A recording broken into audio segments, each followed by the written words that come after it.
नमस्कार नमस्कार नमस्कार. How are you all? How are you all? Good evening, good evening, good evening.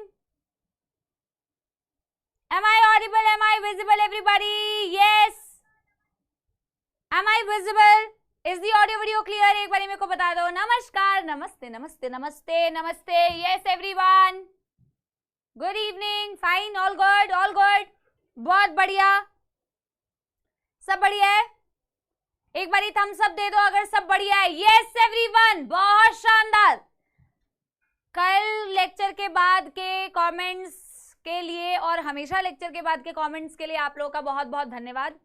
और बहुत सारे बच्चों के बहुत अच्छे अच्छे मैसेजेस होते हैं, इसीलिए सबके मैसेजेस एक का पढ़ूंगी तो दूसरा बुरा मान जाएगा, इसलिए क्लास में नहीं पढ़ रही हूँ.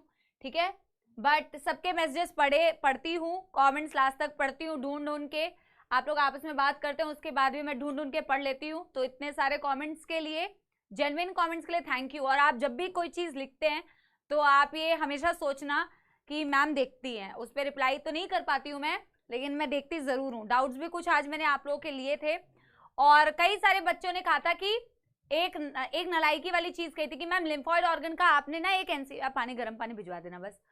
एनसीईआरटी का एक पैराग्राफ मैम आपका छूट गया था, वो एनसीईआरटी का पैराग्राफ करवा देना. तो वो मैं लेके आई हूँ, कोई दिक्कत नहीं है. एनसीईआरटी का जो पैराग्राफ था बच्चों लिम्फॉइड ऑर्गन वाला, वो मैं लेके आई हूँ, वो मैं रीड करा दूंगी. ठीक है, कोई तकलीफ नहीं है, वो मैं करा दूंगी. ठीक है, चलो. और मेरे को एक बात बताओ बच्चों, पीवाईक्यू के लिए रिवाइज करके आए हो सारे बच्चे? यस. कितने मार्क्स लेके आएंगे सारे बच्चे? फुल मार्क्स लेके आएंगे. Yes everyone.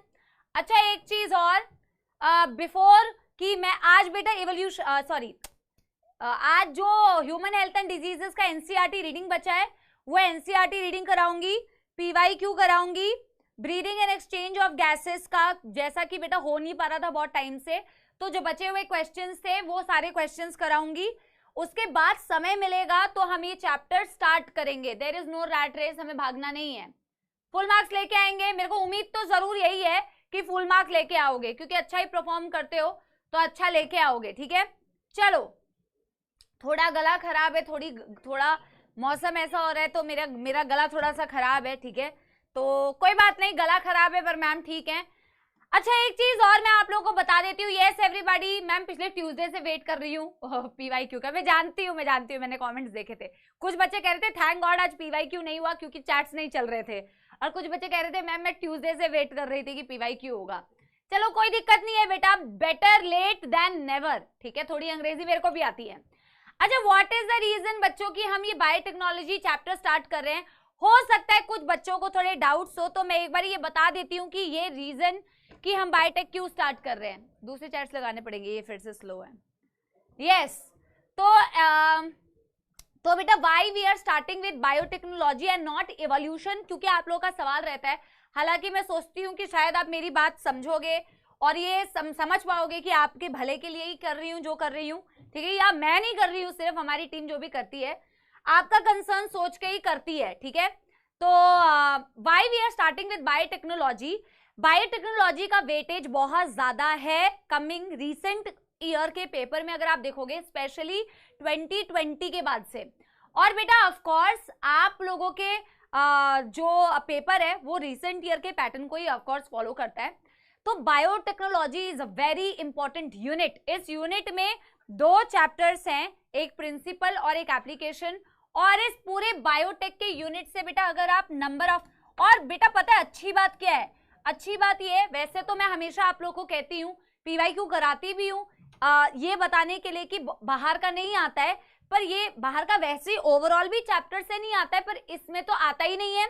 बहुत ज्यादा एनसीईआरटी फोकस्ड लाइंस रहती हैं इसमें से, बहुत ज्यादा एनसीईआरटी की लाइंस को ना बेटा ध्यान से पढ़ना पड़ता है इस चैप्टर के क्वेश्चंस को अटेम्प्ट करने के लिए. कई बार ऐसे क्वेश्चंस इसमें से दिए हैं रिसेंट ईयर में, जिसमें बेटा क्या होता है ना कि एनसीईआरटी की लाइन से बड़े जबरदस्त क्वेश्चंस बनते हैं. ठीक है, और बायोटेक यूनिट से आप पूरे यूनिट से ईच चैप्टर से भी 3 से 4 सवाल एक्सपेक्ट कर सकते हो. कई बार 4 सवाल आ गए हैं लगातार, 4 सवाल. ठीक है, तो उम्मीद भी करते हैं, देखो अब वो तो किस्मत की बात है बेटा, लेकिन उम्मीद यही रहती है कि इस चैप्टर से बहुत ज्यादा क्वेश्चंस आएंगे रिसेंट ईयर के उसमें.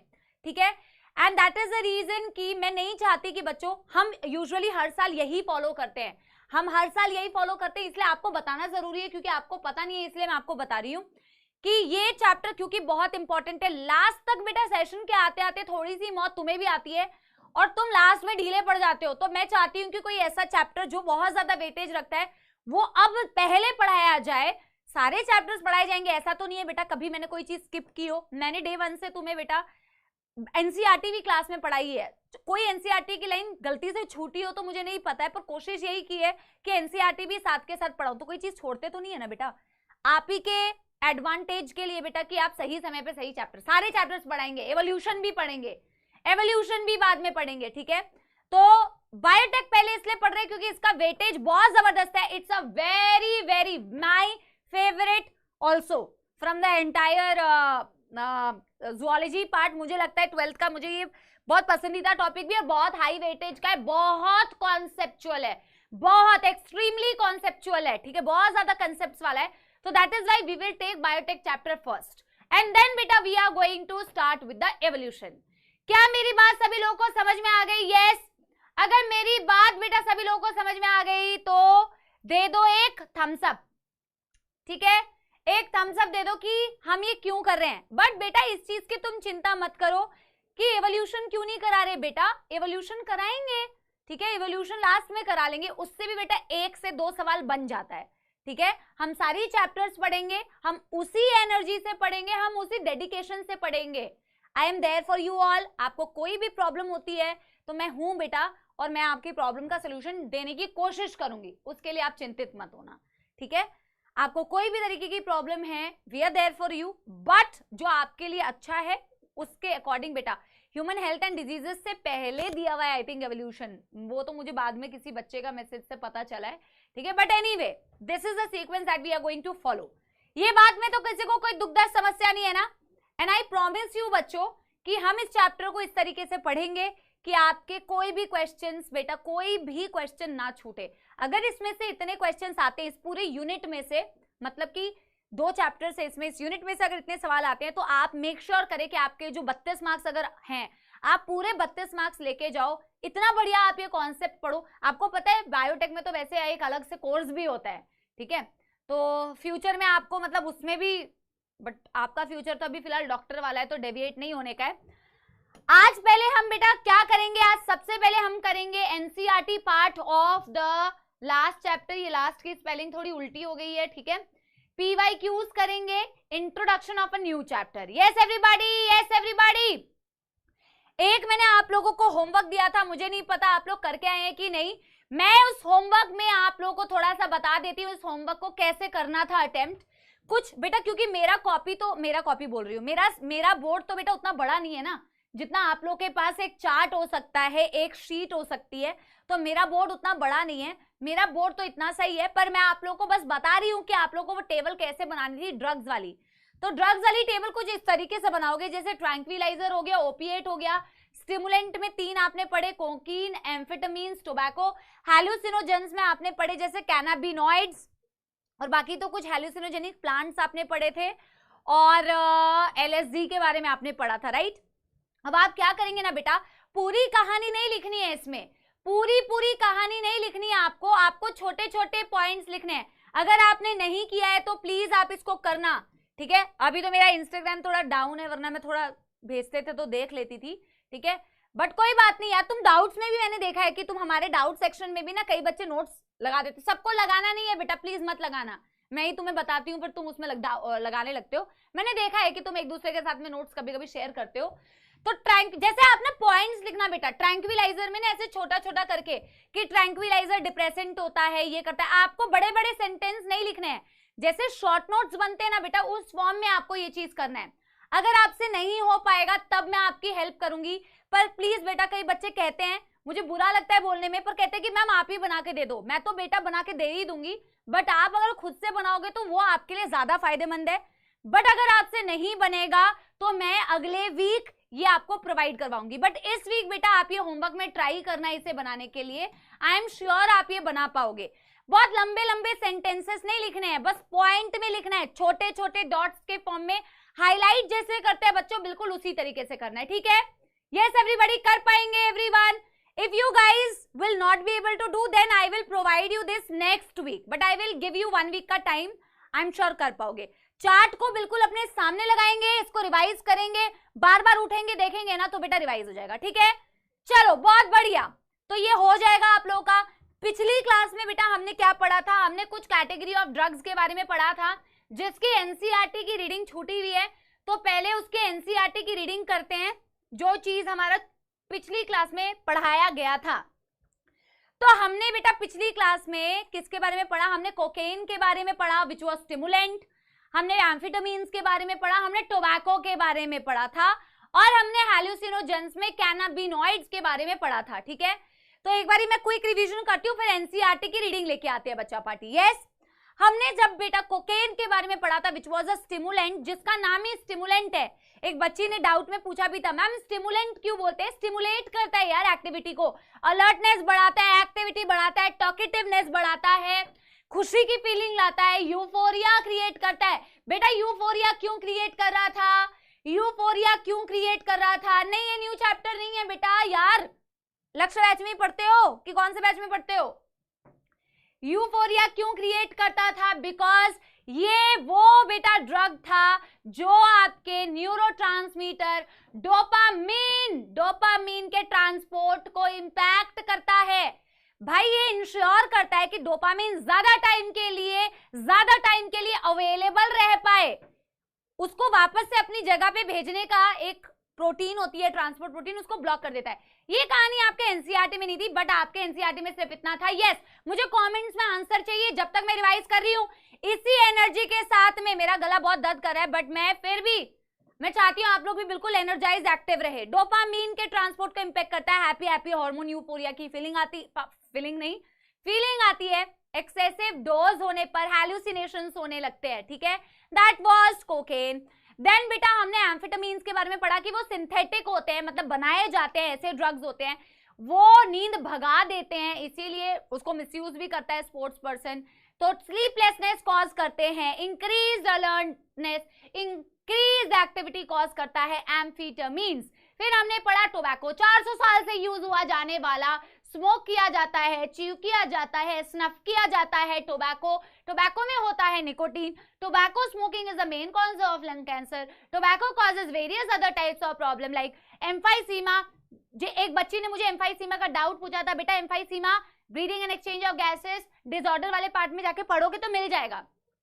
Coronary artery disease, emphysema, bronchitis, lung cancer, oral cancer, bladder cancer, बहुत सारी डिफरेंट प्रॉब्लम का एक ही जड़ है, वो है टोबैको. टोबैको लेने से आपके बॉडी में कार्बन मोनोऑक्साइड की मात्रा बढ़ जाती है, जिसके कारण कार्बन मोनोऑक्साइड हीमोग्लोबिन से जाके जुड़ने लगता है, ऑक्सीजन से कई ज्यादा तेजी से जुड़ेगा. और एक बच्चे ने इसका एक पॉइंट लिखा हुआ था कमेंट में, मैम इरिवर्सिबल बाइंडिंग होती है क्या? यस, वो एक बार कार्बन मोनोऑक्साइड से बंध जाता है तो 7 जन्मों के लिए नहीं बेटा, हमेशा के लिए बंध जाता है. इरिवर्सिबल बाइंडिंग होती है कार्बन मोनोऑक्साइड की. वो कहता है मैं हीमोग्लोबिन को नहीं छोड़ूंगा. तो इस कारण आपकी ऑक्सीजन बेटा अकेली रह जाती है, सिंगल रह जाती है, हीमोग्लोबिन को वो मिलती नहीं है. तो इसीलिए ऑक्सी हीमोग्लोबिन की मात्रा कम दिखती है. आपको ऑक्सीजन चाहिए बेटा, मोनोऑक्साइड थोड़ी चाहिए. टिश्यू को ऑक्सीजन चाहिए ना भाई साहब. ठीक है, तो ये होता है.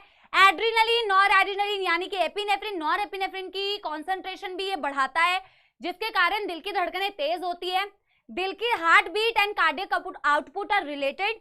कार्डियक आउटपुट भी बहुत सारे बच्चे मुझे डाउट्स में पूछ रहे थे. तो बेटा जिसको नहीं पता है ना बेटा, वैसे हमारे YouTube में उम्मीद के लेक्चर्स भी अवेलेबल है. आप चाहो तो उसमें बॉडी फ्लूइड्स एंड सर्कुलेशन का लेक्चर जाके देखोगे तो वहां पे मेरा भी लेक्चर अवेलेबल है. देख सकते हो कि कैसे क्या होता है कार्डियक आउटपुट, तो आपको समझ में आ जाएगा. ठीक है, वो पूरा एक बेटा टॉपिक है, उसको मैं इसके बीच में आपको कैसे बताती. ठीक है, तो ये बेटा एक बात हुई. फिर हमने इसके बारे में पढ़ाया था कैनाबिनॉइड्स. एक बच्ची ने डाउट में पूछा था प्रिंसिपल का मतलब क्या है ma'am? Principally present in brain. Cannabinoids ऐसे ड्रग्स होते हैं जिनके रिसेप्टर्स प्रिंसिपली मतलब मेनली प्रेजेंट होते हैं बच्चों ब्रेन के अंदर. ठीक है, ये इन्फ्लोरेसेंस से ऑब्टेन किया जाता है. Plant cannabis sativa which is native to South America. इसमें नहीं दिया हुआ है क्या? ठीक है, देन आपके वेरियस कॉम्बिनेशन से गांजा, चरस, हशीश, गांजा, मैरिजुआना प्रोड्यूस किया जाता है. इन्हें ओरली भी लिया जाता है या इनहेल भी किया जाता है, ठीक है। तो different ways to consume this. बहुत इंपॉर्टेंट सवाल, जैसे कि मैंने आपको बोला था कि यार which drug have the effect on cardiovascular system, so cannabinoids का बहुत ज्यादा इंपैक्ट होता है। ये हालांकि बेटा देखो पंपिंग को या आपकी हार्ट रेट को तो बेटा वो भी बढ़ाती है, क्या बोलते हैं, टोबैको भी बढ़ा रही है। बहुत सारे बेटा डिफरेंट ड्रग्स के डिफरेंट फंक्शंस होंगे। ऐसा मेंशन क्यों करते हैं हम, आपको स्पेसिफिकली ऐसा बोलते हैं इसलिए क्योंकि जब नीट में सवाल आता है ना बेटा, तो नीट एनसीईआरटी फोकस करता है। तो एनसीईआरटी ने जिस ड्रग के बारे में जो दिया हुआ है ना बेटा, वो एग्जैक्ट उसी लाइन से सवाल देता है। अभी तो आप इतने बड़े नहीं हुए हैं ना कि आप मेडिकल वाला कुछ पढ़े, मेडिकल में डिटेल में पढ़ेंगे, बट अभी आपसे वही चीजें पूछेंगे जो एनसीईआरटी में लिखी हुई है। तो किस ड्रग के लिए लिखी हुई है, कार्डियोवैस्कुलर इफेक्ट पे वैस्कुलर एक्टिविटी पे वो असर डालता है फॉर कैनाबिनॉइड्स। ये कैनाबिनॉइड का एक डायग्राम दिया है, मॉर्फिन का भी एक डायग्राम दिया हुआ है, उससे देख लेना। ये कैनाबिस सटाइवा की पत्तियां दिखाई हुई है, ठीक है। चलो बहुत बढ़िया, बहुत शानदार, ठीक है बेटा। मेरी वॉइस बिल्कुल सही आ रही है यार, बिल्कुल सही आ रही है, प्लीज ये मत करो यार। लो वॉइस कैसे हो सकती है बच्चों, मैं कैसे पढ़ाऊं तुम्हारे बैच में, तुम मुझे बताओ कैसे लो वॉइस है। मैं 10 बार वॉइस सुन के तुम्हारी क्लास में आती हूँ। तुम्हें लगता है बेटा, एक बात मुझे जेन्युइनली बताओ, तुम्हें लगता है कि मैं इतनी बेकार इंसान होंगी कि मेरे क्लास में अगर तुम्हारा वॉइस खराब होता है तो मैं कभी जिंदगी में वो वॉइस चेक नहीं करूंगी? क्या तुम्हें ऐसा लगता है कि मैं ये करके मैं टाइम पास करके आ जाऊंगी कि मैं वॉइस चेक ही नहीं करूंगी? तुम्हें ये लगता है? फिर वॉइस लो कैसे है बेटा, मेरा गला दुख रहा है, गला फट रहा है, तुम्हें कैसे बेटा तुम ऐसे लिखते हो, मुझे नहीं समझ में आता। फिर मुझे ना तुम्हें लगता है कि मैं इतनी कम सिंसियर होंगी कि मैं देखूंगी भी नहीं कि मेरी आवाज सही आ रही है कि नहीं आ रही है। मैंने क्या चेक नहीं किया होगा हर तरीके से कि तुम्हें आवाज सही जाए या नहीं जाए? तो फिर तुम कैसे लिखते हो लो वॉइस और फिर लिखते हो कि प्लीज डोंट इग्नोर मैम? तो मुझे लगता है तुम मुझे ही गाली दोगे यार। आवाज तो सही आ रही है ना बेटा, आवाज तो सही आ रही है ना? तो क्या चैट्स ऑफ कर दूं? कल मेरे को बोला जा रहा था कि मैम चैट्स ही ऑफ कर दिया करो क्लास में, पर मैं क्या करूं यार, स्पैमर्स है यार, जेन्युइन है, क्या बताएं बेटा, क्या मैं एनालिसिस करूं बेटा? मैं यही एनालिसिस करती रहूंगी क्या बेटा कि असली बच्चे हैं या नकली बच्चे हैं? बेटा वॉइस ठीक है या वॉइस लो है, फिर भी मुझे एक बारी बता दो, ठीक है, कोई बात नहीं है, आप मुझे एक बारी फिर भी बता दो, पोल मैं दे रही हूं, आप फिर भी मुझे बता दो, ठीक है बेटा। तुमसे ज्यादा चिंता मेरे को क्लास की होती है, तुम शायद सोचते होगे, पर तुमसे ज्यादा चिंता मुझे होती है कि मेरी क्लास में आवाज डिस्टर्ब ना हो। मेरी क्लास डिस्टर्ब होगी ना बेटा, मेरे बच्चे मेरे स्टूडेंट्स परेशान होंगे, मेरा सब्जेक्ट बिगड़ेगा, तो मैं तो बेटा सबसे प्रायोरिटी पे वही रखूंगी ना कि मेरे अर्जुना या लक्ष्य की आवाज खराब ना हो। मैं तो हमेशा यही सोचूंगी, मैं क्यों नहीं बेटा आवाज चेक कराऊंगी, मैं क्यों इग्नोर करूंगी, आप मुझे बताओ, है ना? ठीक है ना? अब बेटा एनसीईआरटी की रीडिंग आगे स्टार्ट करते हैं। आई थिंक काफी बच्चों ने पोल दे दिया होगा, शो रिजल्ट। देखते हैं, फिर भी देखते हैं तुम क्या लिख रहे हो। सही तो है यार, ठीक है, ओके आई थिंक। चलो बेटा एनसीईआरटी की रीडिंग आगे कंटिन्यू करें। कोकेन, अरे यार आई एम सो सॉरी बेटा, ये साउथ अमेरिका वाला पॉइंट मैंने अभी कैनाबिनॉइड के लिए बोल दिया है ना, मैंने अभी कैनाबिनॉइड के लिए बोल दिया था ना, आई थिंक मुझे ऐसा लग रहा है। हाँ यस बेटा, प्लीज अगर वेब वर्जन में कोई बोल रहा है आवाज कम है, ईयरफोन लगा के देखो, क्योंकि मेरे यहाँ पे मैं हमेशा वेब वर्जन में पहले चेक करती हूँ, ठीक है। वो मैंने गलती से बोल दिया है बेटा साउथ अमेरिका वाला पॉइंट। नोट्स में आई थिंक हमने गलत नहीं लिखा है, नोट्स में तो हमने सही लिखा है ना। कैनाबिस वो क्या बोलते हैं, coca Erythroxylum cocoa belong native to South America, हमने नोट्स में तो गलत नहीं लिखा है ना, नोट्स में सही लिखा है ना। अभी मैंने बोलते बोलते शायद उसके लिए मैंने कैनाबिस सटाइवा के लिए बोल दिया है, पर दिस कोका एल्कलॉइड नोट्स में सही है ना, नोट्स में सही है ना। is obtained from the plant Erythroxylum cocoa belonging to South America. It interfere with the transport of neurotransmitter dopamine. ठीक है, हाँ नोट्स में ओके है ना, हाँ ठीक है। Cocaine commonly called as coke or crack is usually snorted. It has potent stimulating action, क्योंकि ये stimulant है तो इसका stimulating action होगा, एक्टिविटी बढ़ाने का काम होगा on central nervous system. कौन सेंट्रल नर्वस सिस्टम की एक्टिविटी को कम करता है? ट्रैंक्विलाइजर कम करते हैं। इनफैक्ट आपके ओपिएट नार्कोटिक्स भी आपकी नर्वस सिस्टम की एक्टिविटी को कम कर देते हैं, दोनों ही एक्टिविटी कम करते हैं, बट स्टिमुलेंट आपकी एक्टिविटी को बढ़ाएंगे producing a sense of euphoria and increase energy. Increase energy तो रहेगी एंड ऑफ कोर्स यूफोरिया की फीलिंग आपको रहेगी। एक्सेसिव डोजेज ले लोगे तो हेलुसिनेशंस भी हो सकती है, ठीक है। Other well known plant with hallucinogenic property are Atropa belladonna and Datura, जैसे कि मैं बता चुकी हूँ, ये दतूरा का बेटा वो दिखाया हुआ है फ्लावरिंग ब्रांच, ठीक है। These days cannabinoids are also abused by some sports person. बेटा ये पॉइंट भी अपने एनसीईआरटी में ऐड कर लो, सॉरी अपने नोट्स में ऐड कर लो, ये पॉइंट भी बेटा अपने एनसीईआरटी में ऐड कर लो, अपने नोट्स में ऐड कर लो, मैं चार्ट्स नहीं देखूंगी।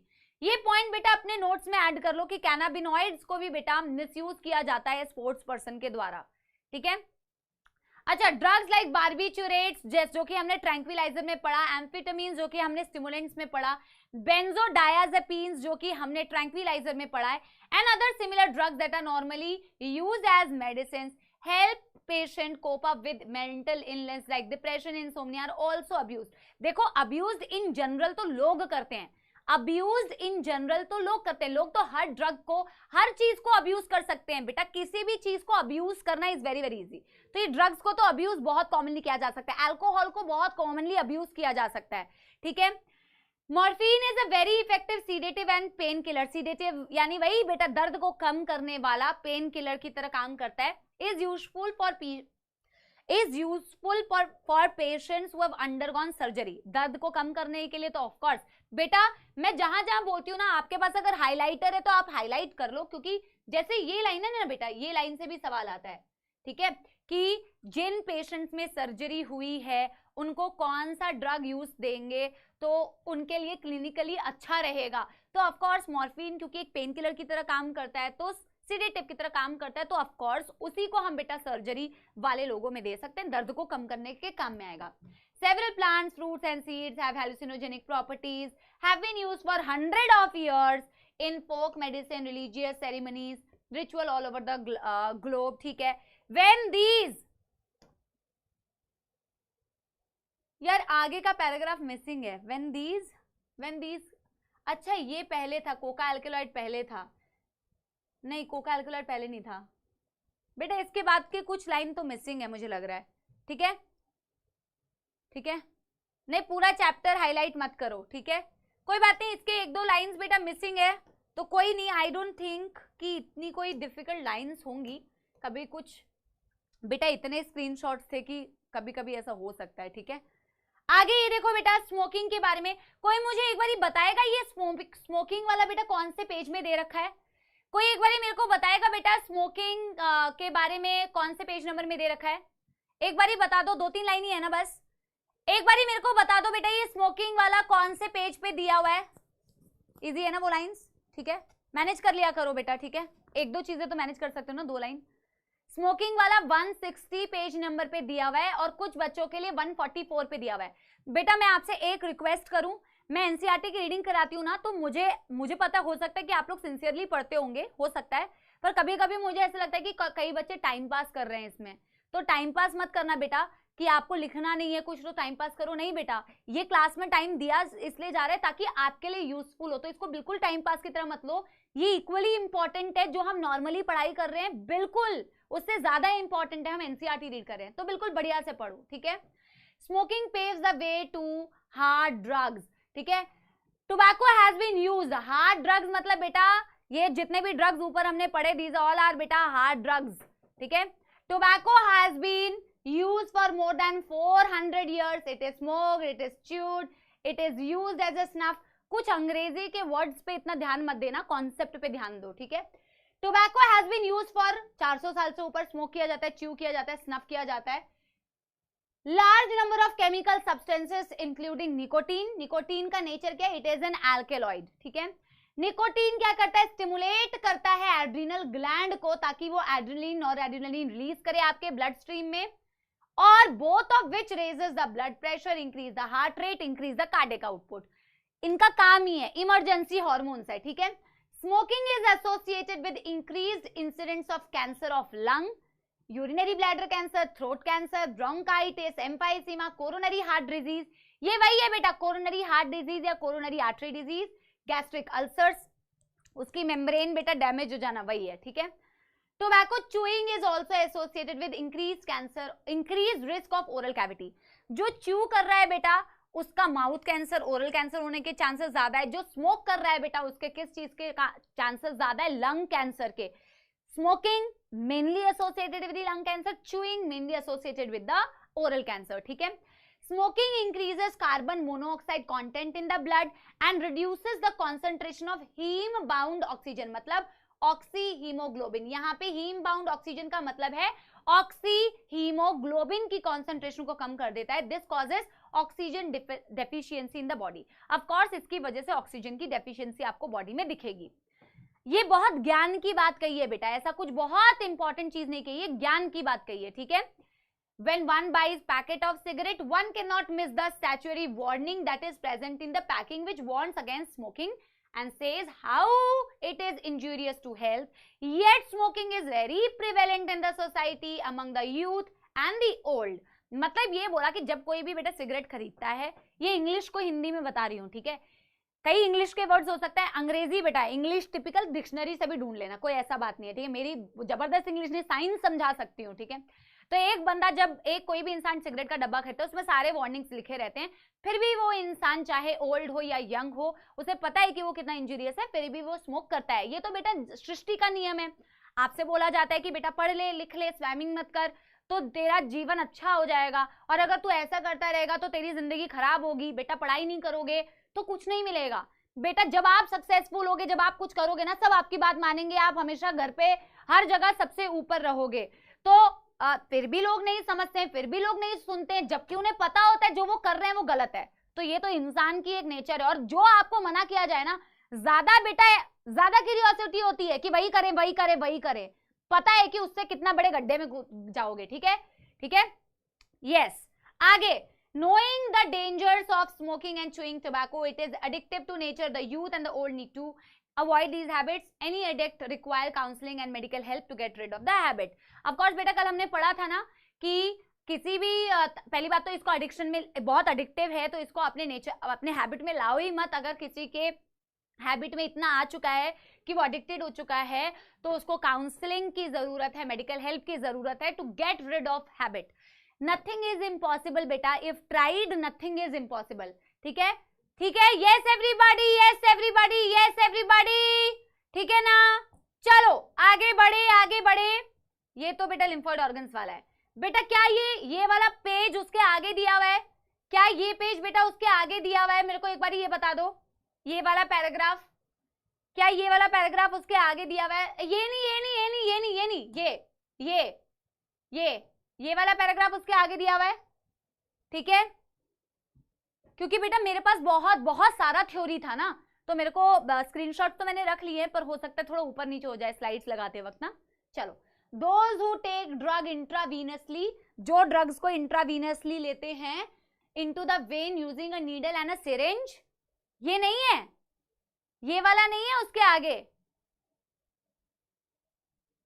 अच्छा, तो ये कौन से पेज नंबर में है? एडोलेस, अच्छा मैं एक बार ही निकाल लेती हूँ बेटा, ह्यूमन हेल्थ एंड डिजीज ना, ह्यूमन हेल्थ एंड डिजीज, कोई नहीं, मैं निकाल लेती हूँ पीडीएफ, मैं अपने फोन में पीडीएफ निकाल लेती हूँ।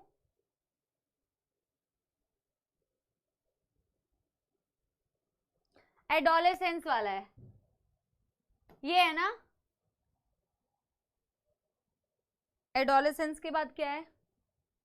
एडिक्शन एंड डिपेंडेंस, ये है। और उसके बाद इफेक्ट है, और उसके बाद ये है, ठीक है, ये है ना, ठीक है ना। चलो, adolescence means both a period and process during which a child becomes mature in terms of his or her attitude and beliefs for effective participation in the society. तो adolescence 12 से 18 साल वाला एज ग्रुप का वो time period है, time period तो है ही, और एक पूरा प्रोसेस है, ठीक है, जिसमें बहुत सारे, एक फीमेल और मेल में बहुत सारे चेंजेस होते हैं, उसके व्यवहार में, उसके एटीट्यूड में, वो किन चीजों पर बिलीव करता है, उसमें बेटा बहुत सारे उसमें चेंजेस आते हैं। और बेटा क्योंकि इस टाइम पे बहुत ज्यादा चेंजेस आते हैं, ठीक है, इसीलिए ये खतरनाक टाइम पीरियड भी है। वो अच्छे चेंजेस भी हो सकते हैं, वो बुरे चेंजेस भी हो सकते हैं। 12 से 18 साल में be thought of adolescence period. In other words, adolescence is a bridge linking childhood and adulthood. Childhood और अडल्टहुड को लिंक करने वाला ये 12 से 18, आप भी इसी कैटेगरी में फॉल करते हैं और बहुत जल्दी इस कैटेगरी से बेटा आप किक आउट हो जाओगे, ठीक है ना। In other words, adolescence is accompanied by several biological and behavioural changes. Hormonal changes है, बायोलॉजिकल चेंजेस तो होंगे ही, बिहेवियरल चेंजेस तो होंगे ही। Adolescence thus is vulnerable phase of mental psychological development of an individual। क्योंकि बेटा इतने सारे हार्मोनल, तो ये पेरेंट्स के लिए भी एक चीज होती है कि पेरेंट्स को भी बच्चों को समझना चाहिए इस टाइम पीरियड में, और बच्चों को भी ये समझना चाहिए कि अगर कोई आपको कोई चीज एडवाइस दे रहा है तो आपके भले के लिए दे रहा है, ठीक है। वल्नरेबल मतलब आप बहुत ज्यादा, वल्नरेबल की बेटा हिंदी मीनिंग क्या होती है? वल्नरेबल की हिंदी मीनिंग मतलब वल्नरेबल मतलब मुझे पता है, पर हिंदी इसका एक मतलब होता है, मतलब आप सबसे ज्यादा ना बेटा, सबसे ज्यादा आप बहुत इजीली ना आप अफेक्ट हो जाओगे, बेसिकली ये कहने का मतलब है, ठीक है। बहुत वल्नरेबल होते हो मेंटली भी, साइकोलॉजिकली भी, ठीक है। Curiosity, need for adventure and excitement and experimentation constitute common causes which motivate youngsters towards the drug and alcohol abuse, ठीक है। सेंसिटिव, हाँ सेंसिटिव ये बोल सकते हैं, नाजुक, नाजुक और सेंसिटिव, ठीक है। आपको मेरी फीलिंग समझ में आई ना मैं क्या बताने वाली थी? वल्नरेबल मतलब सबसे ज्यादा सेंसिटिव, नाजुक समय होता है ये, ठीक है। हाँ, तो बोला कि ऐसा क्यों होता है कि इस टाइम पीरियड में सबसे ज्यादा अल्कोहल या ड्रग अब्यूज होने लगते हैं। देखो, एक तो होती है क्यूरियोसिटी, पढ़ाई, अगर इतनी क्यूरियोसिटी पढ़ाई में होना तो पढ़ाई में आप बहुत एक्सेल कर जाओगे। किसी भी चीज में बेटा अगर क्यूरियोसिटी होती है ना, जानने की इच्छा बहुत ज्यादा, तो ऑफकोर्स उसमें आप इन्वॉल्व हो जाते हो। तो इसमें ज्यादा जानने की इच्छा होने लगती है तो क्यूरियोसिटी, कि कुछ नया करते हैं, एडवेंचर, बहुत मजा आएगा, एक्सपेरिमेंट करते हैं, एक्साइटमेंट ऑफ कोर्स, और गलत संगति का असर, ठीक है। A child's natural curiosity motivate him और हर फॉर दिस एक्सपेरिमेंट, उसके अंदर से जो बेटा ये उत्सुकता है, उत्सुकता वो उसको इसमें बेटा क्या करती है, धक्का देती है इस चीज के लिए, ठीक है। This is complicated further by the effect that might be perceived as benefits of alcohol and drug use. बोला इस चीज को और ज्यादा बेटा ये चीज कॉम्प्लिकेट हो जाती है जब कोई इंसान ड्रग और अल्कोहल यूज करने लगता है ना, तो उससे जो उसके अंदर चेंज होते हैं, उसके माइंड में चेंज होते हैं, और जो भी चीज उसको फील होती है ये उस चीज को और ज्यादा बेटा बढ़ावा और कॉम्प्लिकेट कर देता है, ठीक है। Thus the first use of drug or alcohol may be out of curiosity and experimentation, but later the child starts using these to escape facing problems. बोला शुरुआत तो आपने एक्सपेरिमेंट के लिए की, क्यूरियोसिटी के लिए की, लेकिन बाद में आप क्या करते हैं, आपको जब पता चलता है अच्छा कि इससे तो बड़ा ही अच्छा लग रहा है, इससे तो बड़ा ऐसा हो रहा है, तो इससे ना बेटा आप क्या करते हैं, इसी को यूज करते हैं वैसा फील करने के लिए। ये हम मजाक में नहीं पढ़ रहे हैं बेटा, ये आपने पढ़ा था ना कि एजुकेशन से लोगों के बीच में अवेयरनेस आती है, तो ये एजुकेशन आपके बीच में अवेयरनेस क्रिएट करने के लिए, सिर्फ इसको मजाक मजाक में मत पढ़ना, ठीक है। ये सीरियस टॉपिक है बच्चों। और ऑफ कोर्स बेटा बोलते हैं ना कि कई लोग होते हैं सेंसिबल होते हैं, उन्हें पता है कि जैसे ना किसी ने कोई चीज ट्राई की, और कुछ लोग होते हैं जो उसमें एडिक्टेड हो गए, तो इनके दोनों के बीच में बेटा एक बहुत थिन लाइन होती है, ठीक है। इसके बीच में एक बहुत थिन लाइन होती है, तो ऑफ कोर्स ये सारी चीजें इस तरीके से नहीं करनी चाहिए कि आप बेटा ऑफ कोर्स करनी ही नहीं चाहिए, और इसमें एडिक्शन में तो ऑफ कोर्स पढ़ना ही नहीं चाहिए, ठीक है। Of late, stress from pressures to excel in academics, examination has played a significant role in persuading the youngsters to try alcohol and drugs. इसका मतलब समझ में आया कि यार एकेडमिक्स में अच्छा करना है, उसका बहुत सारा प्रेशर है, एग्जाम्स है, उसमें बहुत सारा प्रेशर है, तो शायद अल्कोहल यूज कर लूंगा, ड्रग यूज कर लूंगा तो मेरे को प्रेशर कम फील होगा। पर बेटा ये तो टेम्पररी प्रेशर फील कम होगा ना। आज से 10 साल के बाद, आज से 15 साल के बाद क्या ये सारी चीजें रह जाएंगी? टेम्पररी तो तुम जीवन में किसी भी चीज से भाग सकते हो, पर बेटा लाइफ लॉन्ग तो किसी से भाग नहीं सकते ना। तो लाइफ लॉन्ग तुम किसी से भाग ही नहीं सकते, तो तुम्हें चीजों को फेस करना चाहिए और अपने पूरे होशो हवास में बेटा उसे फेस करना चाहिए, और चीजों को ढंग से लाइफ में करना है ताकि आप कुछ अच्छा जीवन में करो, ठीक है। समझ में आ रही है मेरे बच्चों बात? यस, इट इज नथिंग कि तुम टेम्पररी बेटा प्रॉब्लम से भाग गए तो जीवन भर के लिए प्रॉब्लम खत्म हो गई। एंड बेटा पता नहीं 10 साल के बाद तुम्हारा मेरा क्या कांटेक्ट होगा, क्या नहीं होगा, पर आप बेटा याद करोगे, अगर मैं आपको याद रही कि आप जिस जीवन के पहलू में अभी हो ना बेटा, ये जीवन का सबसे आसान बेटा टाइम पीरियड है। आज से बाद बेटा जितने भी कमिंग ईयर्स आएंगे वो इससे तो डिफिकल्ट ही होंगे, इससे तो ज्यादा जिम्मेदारी वाले होंगे तो ये जीवन का सबसे बेटा आसान टाइम पीरियड है, ठीक है। आप कहोगे कि मैम ज्यादा बनो मत, हमें पता है हमें कितना पढ़ना पड़ता है, ठीक है। The perception among youth that it is cool or progressive to smoke, use drugs or alcohol also in a way is a major cause of you to start these habits, ठीक है। तो बोला कि लोगों के बीच में ये परसेप्शन है ना कि मैं बहुत कूल लगूंगा अगर मैं ड्रग्स करूंगा, मैं बहुत कूल लगूंगा अगर मैं स्मोक करूंगा, और मैं तो अपने ग्रुप में फिट ही नहीं हो पा रहा हूं, मेरे तो 2 दोस्त है वो कूल हैं बड़े। ये भी एक बेटा प्रेशर जो है ना उनको इन सब चीजों में पुश करता है, ठीक है। Other TV, movies, newspaper, internet also helps to promote this type of perception. ऐसी परसेप्शन बेटा ये सारी चीजों को देख के आजकल तो बहुत ज्यादा सोशल मीडिया की वजह से भी होती है, ये भी आपको पता है, right. Other factors have been seen to be associated with drugs and alcohol abuse among adolescents are unstable or unsupportive family structures and peer pressure.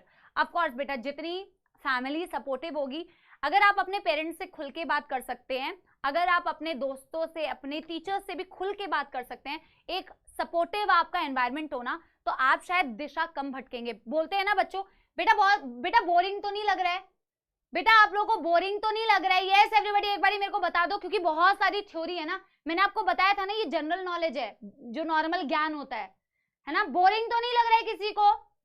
तो एक्चुअल में ना बेटा, और ये म्यूचुअल होता है बेटा। फैमिली आपको लगता है, देखो बेटा पेरेंट्स की जनरेशन अलग है, आप लोग की जनरेशन अलग है, जनरेशन अलग हो सकती है, थोड़ी बहुत सोच अलग हो सकती है, बट बेटा बात करने से बात बनती है, ये आपने सुना है ना, ठीक है, ओके है ना।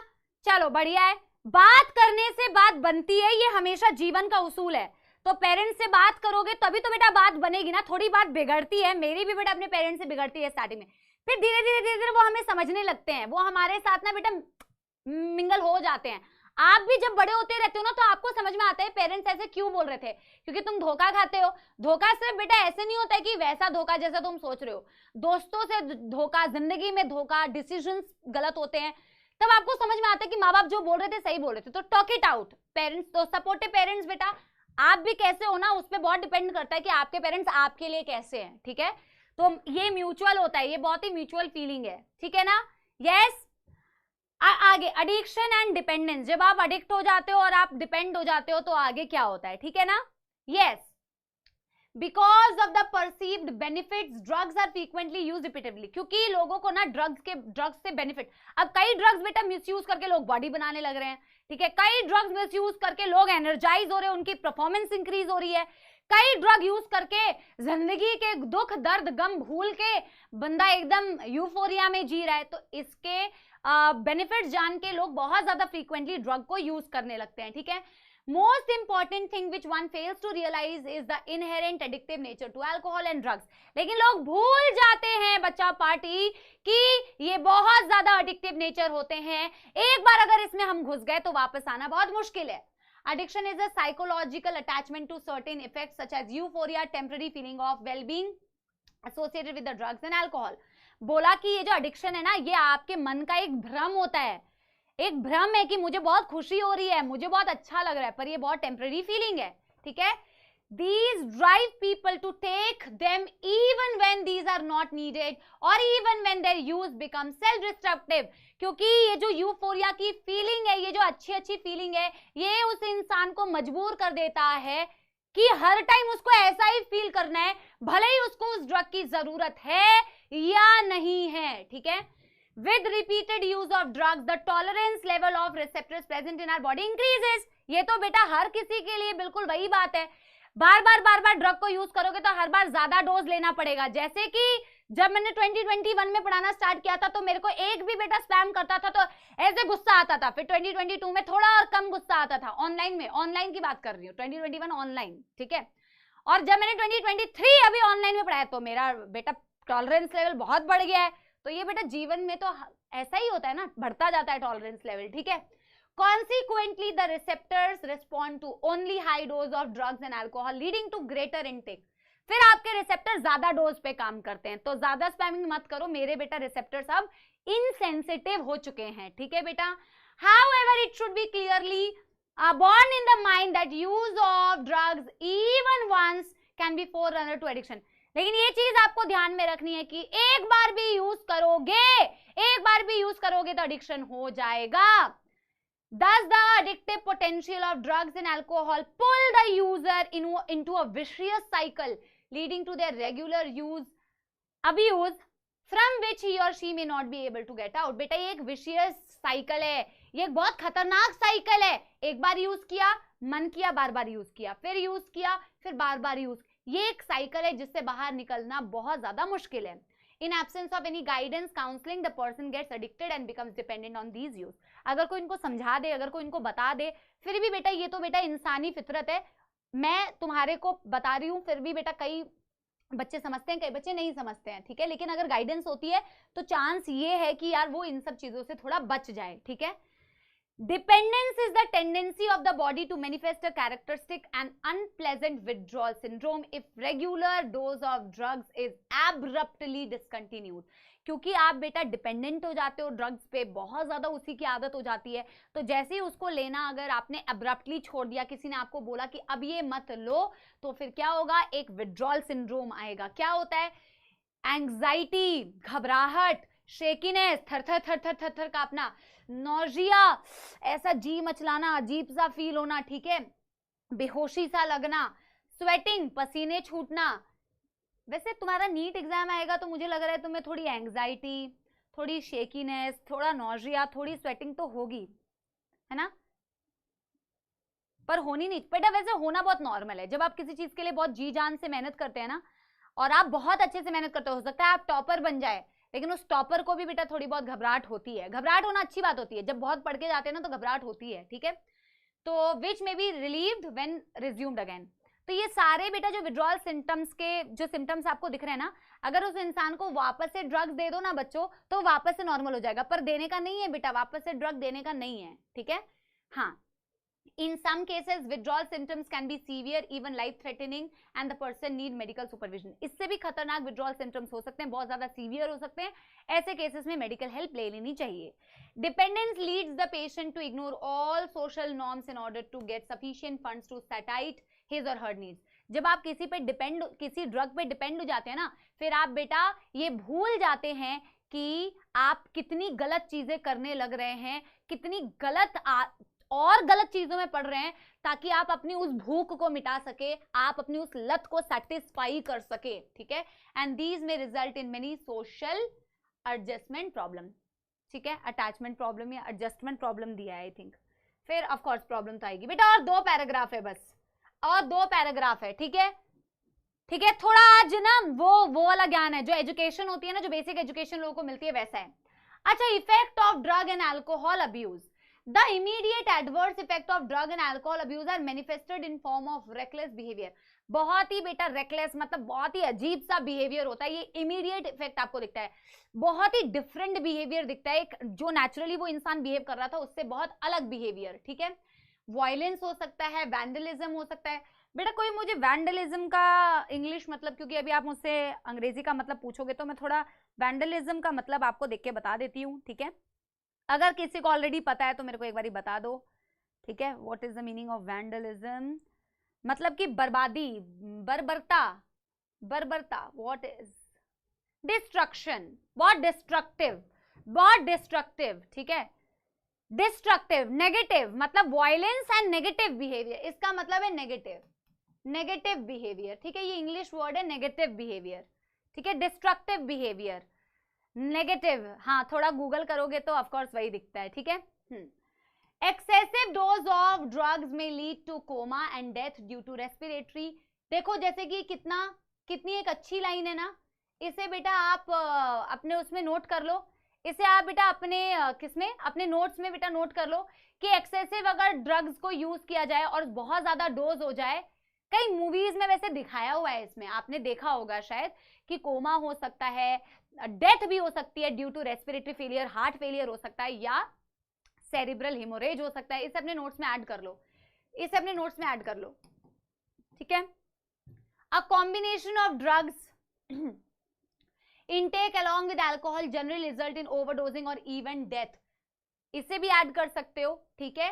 कि अगर ड्रग्स के साथ में अल्कोहल को यूज किया तो और ज्यादा बेटा ओवरडोज होने के चांसेस हो सकते हैं, और ज्यादा बेटा डेथ, लाइफ थ्रेटनिंग हो सकता है। सबसे common warning sign of drug and alcohol abuse among youth include, अगर आपको किसी को देख के पहचानना है कि वो ड्रग अब्यूजर का शिकार है तो आप उसमें क्या देख सकते हैं, देखो, ड्रॉप इन एकेडमिक परफॉर्मेंस। अब बेटा ये तो सब्जेक्टिव है कि किसी की एकेडमिक परफॉर्मेंस खराब हो रही है तो इसका मतलब ये नहीं कि आप उस पर शक करने लग जाओ, वो हो सकता है कि पढ़ता ही नहीं है इंसान, वो बिना पढ़े लिखे ही, लेकिन ऐसा कोई व्यक्ति जो पहले पढ़ने में बहुत अच्छा था और सडनली उसकी ड्रॉप इन परफॉर्मेंस है, ठीक है, वरना एक दूसरे को तुम लोग जज करने लग जाओगे। कई लोग तो बिना पढ़े बेटा उसकी एकेडमिक परफॉर्मेंस खराब हो रही है, बट ऐसे अगर कोई बहुत जबरदस्त पढ़ाई में था, अचानक से बेटा वो खराब हो गया, तो हो सकता है कि ऐसा कुछ है, ठीक है। अनएक्सप्लेन्ड एब्सेंस फ्रॉम स्कूल, अचानक से बेटा जो डेली 100% अटेंडेंस वाला इंसान था वो अटेंडेंस आ ही नहीं रहा है, ठीक है, बिल्कुल अलग अलग कटा रहने लग गया, आइसोलेट होने रहने लग गया, डिप्रेशन है, फटीग, थका रहता है, हमेशा थका हारा, या बहुत अग्रेसिव हो गया है अचानक से, रिबेलियस बिहेवियर है, मतलब कोई बात मानने को तैयार ही नहीं है, deteriorating relationships with family friends, हर किसी के साथ लड़ रहा है भैया, हर किसी के साथ उसके रिलेशनशिप खराब हो रहे हैं, loss of interest in hobbies, change in sleeping eating habits, fluctuations in weight and appetite, ये सारे बेटा डेंजर साइंस है, ये सारे बेटा डेंजर साइंस है जो आप अपने मित्र में या अपने आप में भी देख सकते हैं बेटा, दूसरों से पहले, ठीक है, अपने आप में देख सकते हैं। There may even be some far-reaching implications of drug alcohol abuse if an abuser is unable to get money to buy, बोला कि इसका एक बहुत भयंकर बेटा, बोला कि ये कहां तक बेटा पहुंच सकता है, आप सोच नहीं सकते इसकी हद क्या है। If an abuser is unable to get money to buy drugs or alcohol, he or she may even start to steal, ये तो बेटा आप सबको पता होगा, ये ज्ञान की बात है, आपको पता ही है भाई, उसको अपनी इच्छाओं को पूरा करना है, वो डिपेंडेंट हो गया इतना कि अब वो बेटा उसको पूरा करने के लिए कुछ भी कर सकता है, चोरी कर रहा है और भी बहुत कुछ कर सकता है, ठीक है। सोशल मीडिया से तो आप बहुत कुछ जान जाते हैं, पर सोशल मीडिया से अच्छी चीजें सीखने की कोशिश किया करो, मैं तो यही बोलूंगी, ठीक है। The adverse effect of are just not restricted to the person who is using drugs or alcohol. At times addict become the cause of mental and financial distress to his or her entire family and friends। ये तो तुम्हें पता ही है, तुम तो अपने लिए जो बुरा कर रहे हो कर ही रहे हो, पर तुम जो बेटा अपने दोस्तों का कभी कभी इस चक्कर में जो नुकसान करोगे और अपनी फैमिली का जो नुकसान करोगे वो भी लपेटे में आ जाते हैं। इसीलिए ऐसी संगति से बच के रहो, ठीक है, या उसकी हेल्प करो या बच के रहो, ठीक है। चलो आगे बढ़े, लास्ट पैराग्राफ है ड्रग्स एंड अल्कोहल अब्यूज का, लास्ट पैराग्राफ है, फिर मैं आपको लिम्फॉइड ऑर्गन्स पढ़ाऊंगी और फिर मैं आपको, ठीक है, आज तक मैं आपको एक सच्चाई बता रही हूं क्योंकि ये बहुत जनरल नॉलेज होती है, तो मैं ये पैराग्राफ यूजुअली बच्चों को बोलती हूँ कि खुद रीड करो और कुछ प्रॉब्लम हो तो मुझे बता देना, मैं कुछ कुछ इसमें से स्क्रीनशॉट सकती हूँ, लेकिन पहली बार ऐसा हुआ है कि मैंने पूरा आप लोगों को पढ़ के बताया, ठीक है। तो मैं अपने आप को शाबाशी दे देती हूँ, ठीक है, नहीं तो तुम बोलोगे मैम आप तो अपनी तारीफ कर रहे हो, ठीक है, तो मैं अपनी तारीफ खुद कर लेती हूँ, अपने आप को थपथपा लेती हूँ, ठीक है। आगे देखो, दोज पीपल हु टेक, मुझे भी वैसे मजा आया, मुझे अच्छा लगा पढ़ने में, क्योंकि कभी पढ़ देना चाहिए, आपको भी तो बेटा एजुकेशन नॉलेज, इस चीज की भी नॉलेज की जरूरत है, भले ही बहुत बेसिक सा ज्ञान है ना। Those who take drugs, truck बोलने वाली थी, ठीक है, those who take drugs intravenously, जो इंजेक्शंस के थ्रू बेटा, हाँ थैंक यू, शाबाशी, आप लोगों की तरफ से मुझे शाबाशी यहाँ मिल चुकी है, ठीक है, जो इंट्रावीनसली ड्रग लेते हैं वो बहुत सारे serious infections, AIDS, hepatitis B से सफर कर सकते हैं, क्योंकि आपको तो पता ही है बच्चों कि मुझे कभी कभी लगता है ना कि मैं स्कूल में पढ़ाऊंगी तो मुझे बड़ा मजा आएगा, ठीक है। मुझे लगता है स्कूल के बच्चे बड़े इनोसेंट होते हैं, हालांकि तुम कहोगे मैम हम भी स्कूल के बच्चे हैं, मतलब एक ना कोचिंग और स्कूल में बड़ा डिफरेंस होता है ना, तो मुझे लगता है कि मैं अगर स्कूल में जाके पढ़ाऊं तो बड़ा मजा आएगा ऐसे, ठीक है। तो anyway are much more likely to acquire serious infection like AIDS and hepatitis B। AIDS, hepatitis B आपको पता है सेक्सुअली ट्रांसमिटेड डिजीज है, बट ये इंट्रावीनसली ब्लड ट्रांसफ्यूजन से भी फैलता है, ये हम रिप्रोडक्टिव हेल्थ में देख चुके हैं, ठीक है। हाँ, the virus which are responsible for these disease are transferred from one person to another by sharing of infected, याद है ना, ये तो तुम्हें बहुत अच्छे से याद होगा क्योंकि इसमें तुमने PYQ गलत किया था, हमने लिखा था कि स्टेराइल नीडल से फैलता है क्या, तो स्टेराइल नीडल से नहीं, इन्फेक्टेड नीडल से फैलता है, और सिरिंज, इन्फेक्टेड सिरिंज से फैलता है, ठीक है। Both AIDS and hepatitis B infections are chronic, बहुत लंबे दौरान क्रॉनिक इन्फेक्शंस है और अल्टीमेटली जानलेवा है, क्योंकि HIV, hepatitis B and herpes are not curable, है ना, both can be transmitted through sexual contact or infected blood. The use of alcohol during adolescence may also have long-term effect. It can lead to heavy drinking in adulthood. अगर बेटा adolescence age group में आप सोच के देखो, 18 साल की उम्र से पहले अगर पीना चालू कर दिया तो उसके बाद बेटा एडल्टहुड तक आते आते तो बेटा बुरी हालत हो जाएगी. और अगर क्रॉनिक यूज रहा ड्रग्स का या अल्कोहल का, लंबे दौरान के लिए यूज किया तो आपके नर्वस सिस्टम को भी डैमेज कर सकता है. ठीक है, आपको तो पता ही है बेटा, नर्वस सिस्टम तो गड़बड़ाया रहता है. अगर कोई अल्कोहल होश में नहीं रहता है इंसान तो नर्वस सिस्टम तो गड़बड़ाता है. And liver cirrhosis is excessive liver damage, excessive liver damage. ठीक है, use of drugs and alcohol during pregnancy is also known to adversely affect the fetus. Of course, pregnancy के दौरान smoking, alcohol, drugs should not be consumed. Very very harmful. Baby के लिए भी, खुद के लिए भी. ये बेटा वो एनाबॉलिक स्टेरॉइड्स हैं, ये एनाबॉलिक स्टेरॉइड्स हैं जिनके बारे में मैंने आपको बताया था, जो टेस्टोस्टेरोन डेरिवेटिव होते हैं, टेस्टोस्टेरोन से डिराइव होके बनते हैं, जो लोग लेते हैं अपनी परफॉर्मेंस को बढ़ाने के लिए, मसल डेवलपमेंट के लिए. ठीक है, another misuse of drug in certain sports person to enhance their performance. Misuse of narcotic analgesics. Narcotic analgesics यानी जैसे हमने मॉर्फिन की बात की ना, जैसे हमने मॉर्फिन की बात की, एनाल्जेसिक्स ही तो थे. ठीक है, यस, ओपिएट नार्कोटिक्स ही तो थे. और हमने बेंजोडाइजेपिन्स की भी बात की, उसको भी मिसयूज करते हैं. ठीक है, स्लीप इंड्यूसिंग. ठीक है, तो एनाबॉलिक स्टेरॉइड्स, डायूरेटिक्स. बेटा डायूरेटिक्स का मतलब पता है क्या होता है? डायूरेटिक्स, अच्छा कोई मुझे बताओ डायूरेटिक्स का क्या मतलब है? ये 11th क्लास से थोड़ा रिलेटेड है. इसमें बोला हुआ है कि हम ड्रग्स को मिसयूज करते हैं, नार्कोटिक्स को मिसयूज करते हैं, नार्कोटिक एनाल्जेसिक्स को हम करते हैं ना, मॉर्फिन को मिसयूज करते हैं हम, बेंजोडायजेपिन्स, बार्बिट्यूरेट्स, ट्रैंक्विलाइजर्स को मिसयूज करते हैं. एनाबॉलिक स्टेरॉइड्स मैंने आपको बता ही दिया, जो टेस्टोस्टेरोन डेरिवेटिव होता है उसको मिसयूज करते हैं हम. Diuretics, what are diuretics? Can anyone tell me what are diuretics?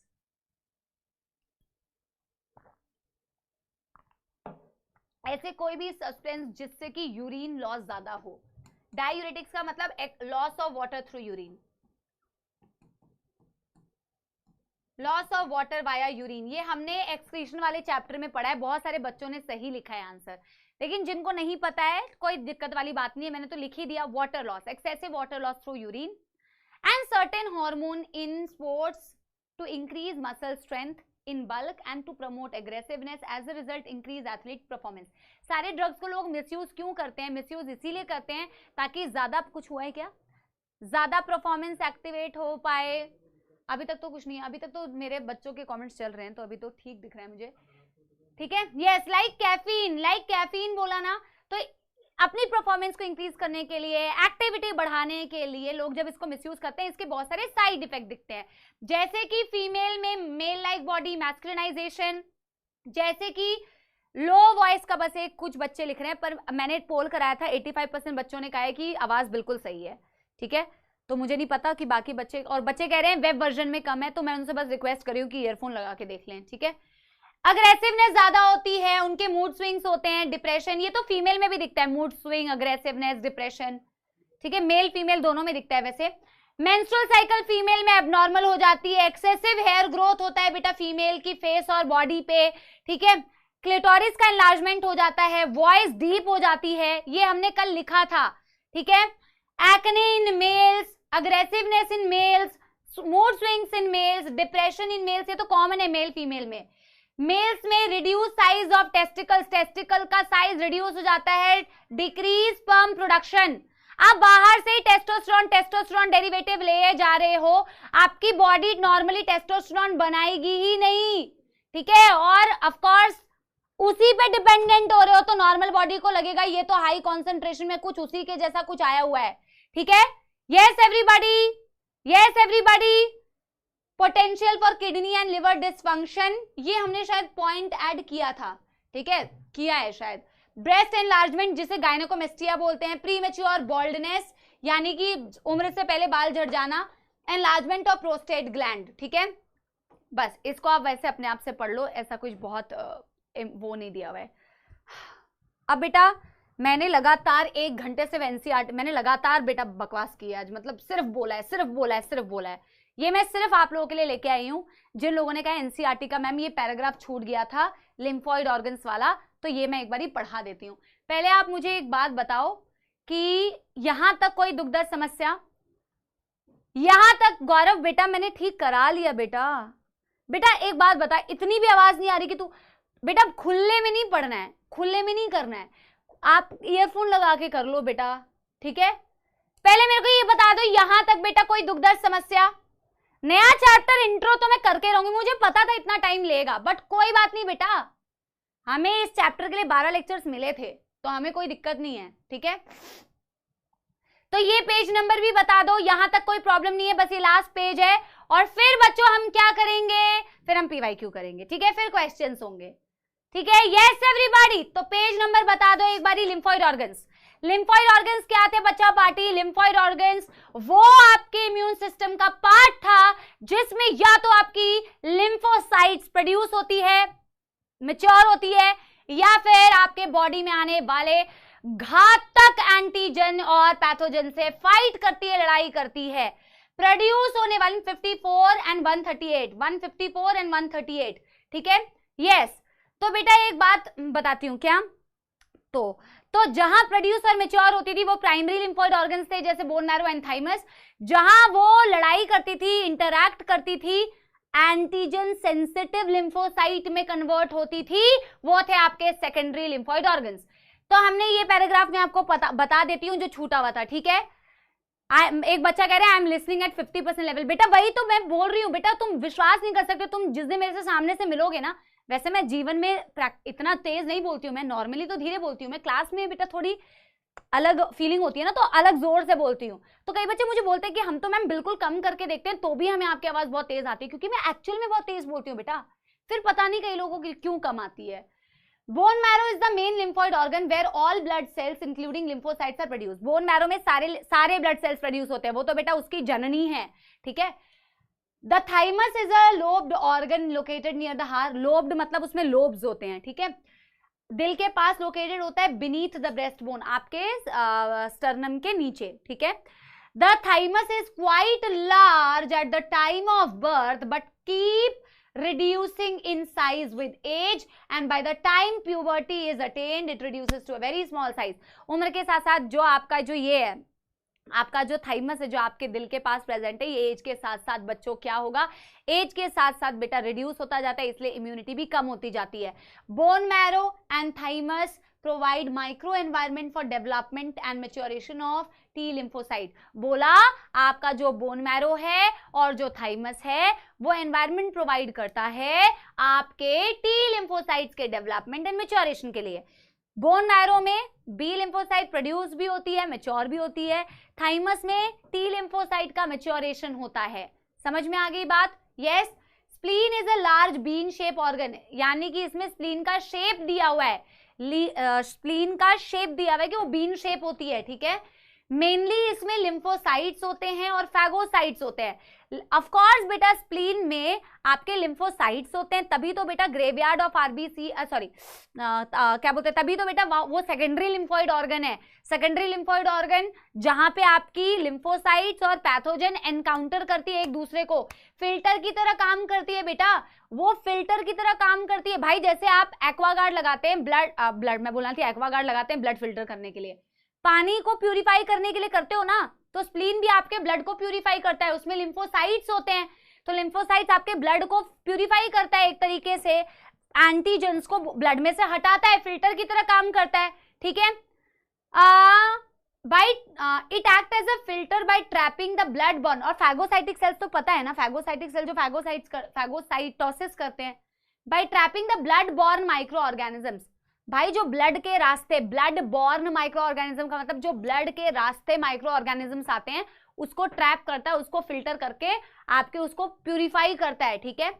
It is also large reservoir of erythrocytes. इस लाइन में क्या प्रॉब्लम है बेटा? ऑफ कोर्स ये लार्ज रिजर्वॉयर है इराइथ्रोसाइट्स का। अगर आपने 11th क्लास में बॉडी फ्लूइड्स एंड सर्कुलेशन पढ़ा होगा तो उसमें बेटा बताया तो था कि वहां आपके एम्ब्रियोनिक लाइफ में, अर्ली एम्ब्रियोनिक लाइफ में, योग सैक में बेटा क्या होता है, इराइथ्रोपोएसिस, और फिर आपके लिवर और स्प्लीन में भी इरिथ्रोपोइसिस होती है। रिजर्वायर मतलब store house of RBC, RBC production. समझ में आ रही है बच्चों? स्टोर हाउस, रिजर्वायर का मतलब होता है store house. Yes. Lymph nodes are small solid structure located at different point along the lymphatic system. ये लिम्फ नोड्स होते हैं यहाँ यहाँ यहाँ यहाँ यहाँ यहाँ यहाँ यहाँ यहाँ यहाँ यहाँ यहाँ लिम्फ नोड्स होते हैं। आपने 11th क्लास में एक लिम्फॉइड लिम्फेटिक सिस्टम पढ़ा था जिसमें लिम्फेटिक कैपिलरी होती है, लिम्फेटिक वेजल्स होते हैं, उसी में तो लिम्फ नोड्स भी होते हैं। क्या करते हैं बेटा? बेटा सारे सेकेंडरी लिम्फोइड ऑर्गन का काम ही एक ही है। वहां वो एक ऐसा एनवायरनमेंट प्रोवाइड करते हैं जहां आपकी एंटीजन और एंटीबॉडी का इंटरैक्शन हो सके। समझ में आ गई बच्चों बात? Yes. Lymph node serve to trap the micro organism and other antigen which happen to get into the lymph और टिश्यू फ्लूइड। अब मैं आपको बताऊं बच्चों, अब मैं आपको एक बात बताऊं, कितना बढ़िया क्वेश्चन बन सकता है। अगर आपसे पूछे स्प्लीन भी आपके बेटा लिम्फॉइड ऑर्गन का पार्ट हुआ, सेकेंडरी का, आपका लिम्फ नोड भी आपके सेकेंडरी लिम्फॉइड ऑर्गन का पार्ट हुआ, हाँ की ना? हाँ की ना? लेकिन अगर आपके ब्लड बॉर्न कोई बेटा पैथोजन आ रहा है तो उसको फिल्टर करने का काम आपकी स्प्लीन कर रही है, उसको फिल्टर करने का काम आपकी स्प्लीन कर रही है। लिम्फ नोड भी फिल्टर कर सकती है माइक्रो ऑर्गेनिज्म को, लेकिन लिम्फ नोड किसका पार्ट है बच्चों? लिम्फ नोड आपके लिम्फेटिक सिस्टम का पार्ट है।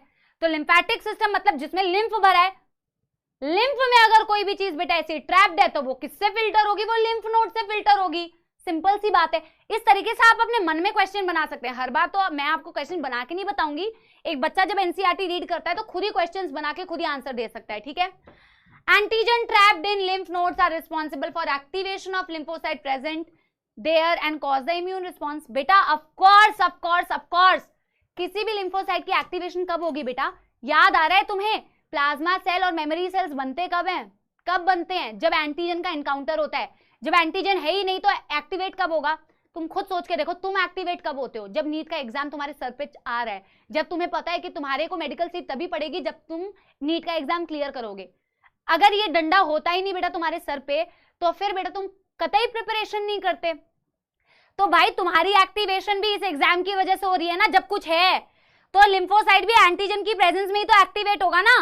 तो लिम्फ में जो भी बेटा आपके पैथोजन है वो आपके लिम्फोसाइट्स को एक्टिवेट कर रहे हैं लिम्फ नोड्स पे। सिंपल सी बात। There is a lymphoid tissue along the lining of major track like respiratory, digestive, urogenital track, called mucosa associated lymphoid tissue. It consider 50% of.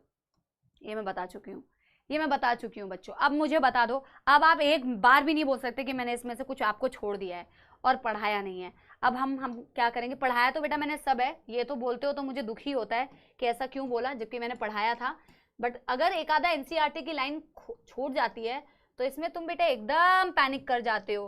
क्या ये खुद से नहीं पढ़ पाते? यस।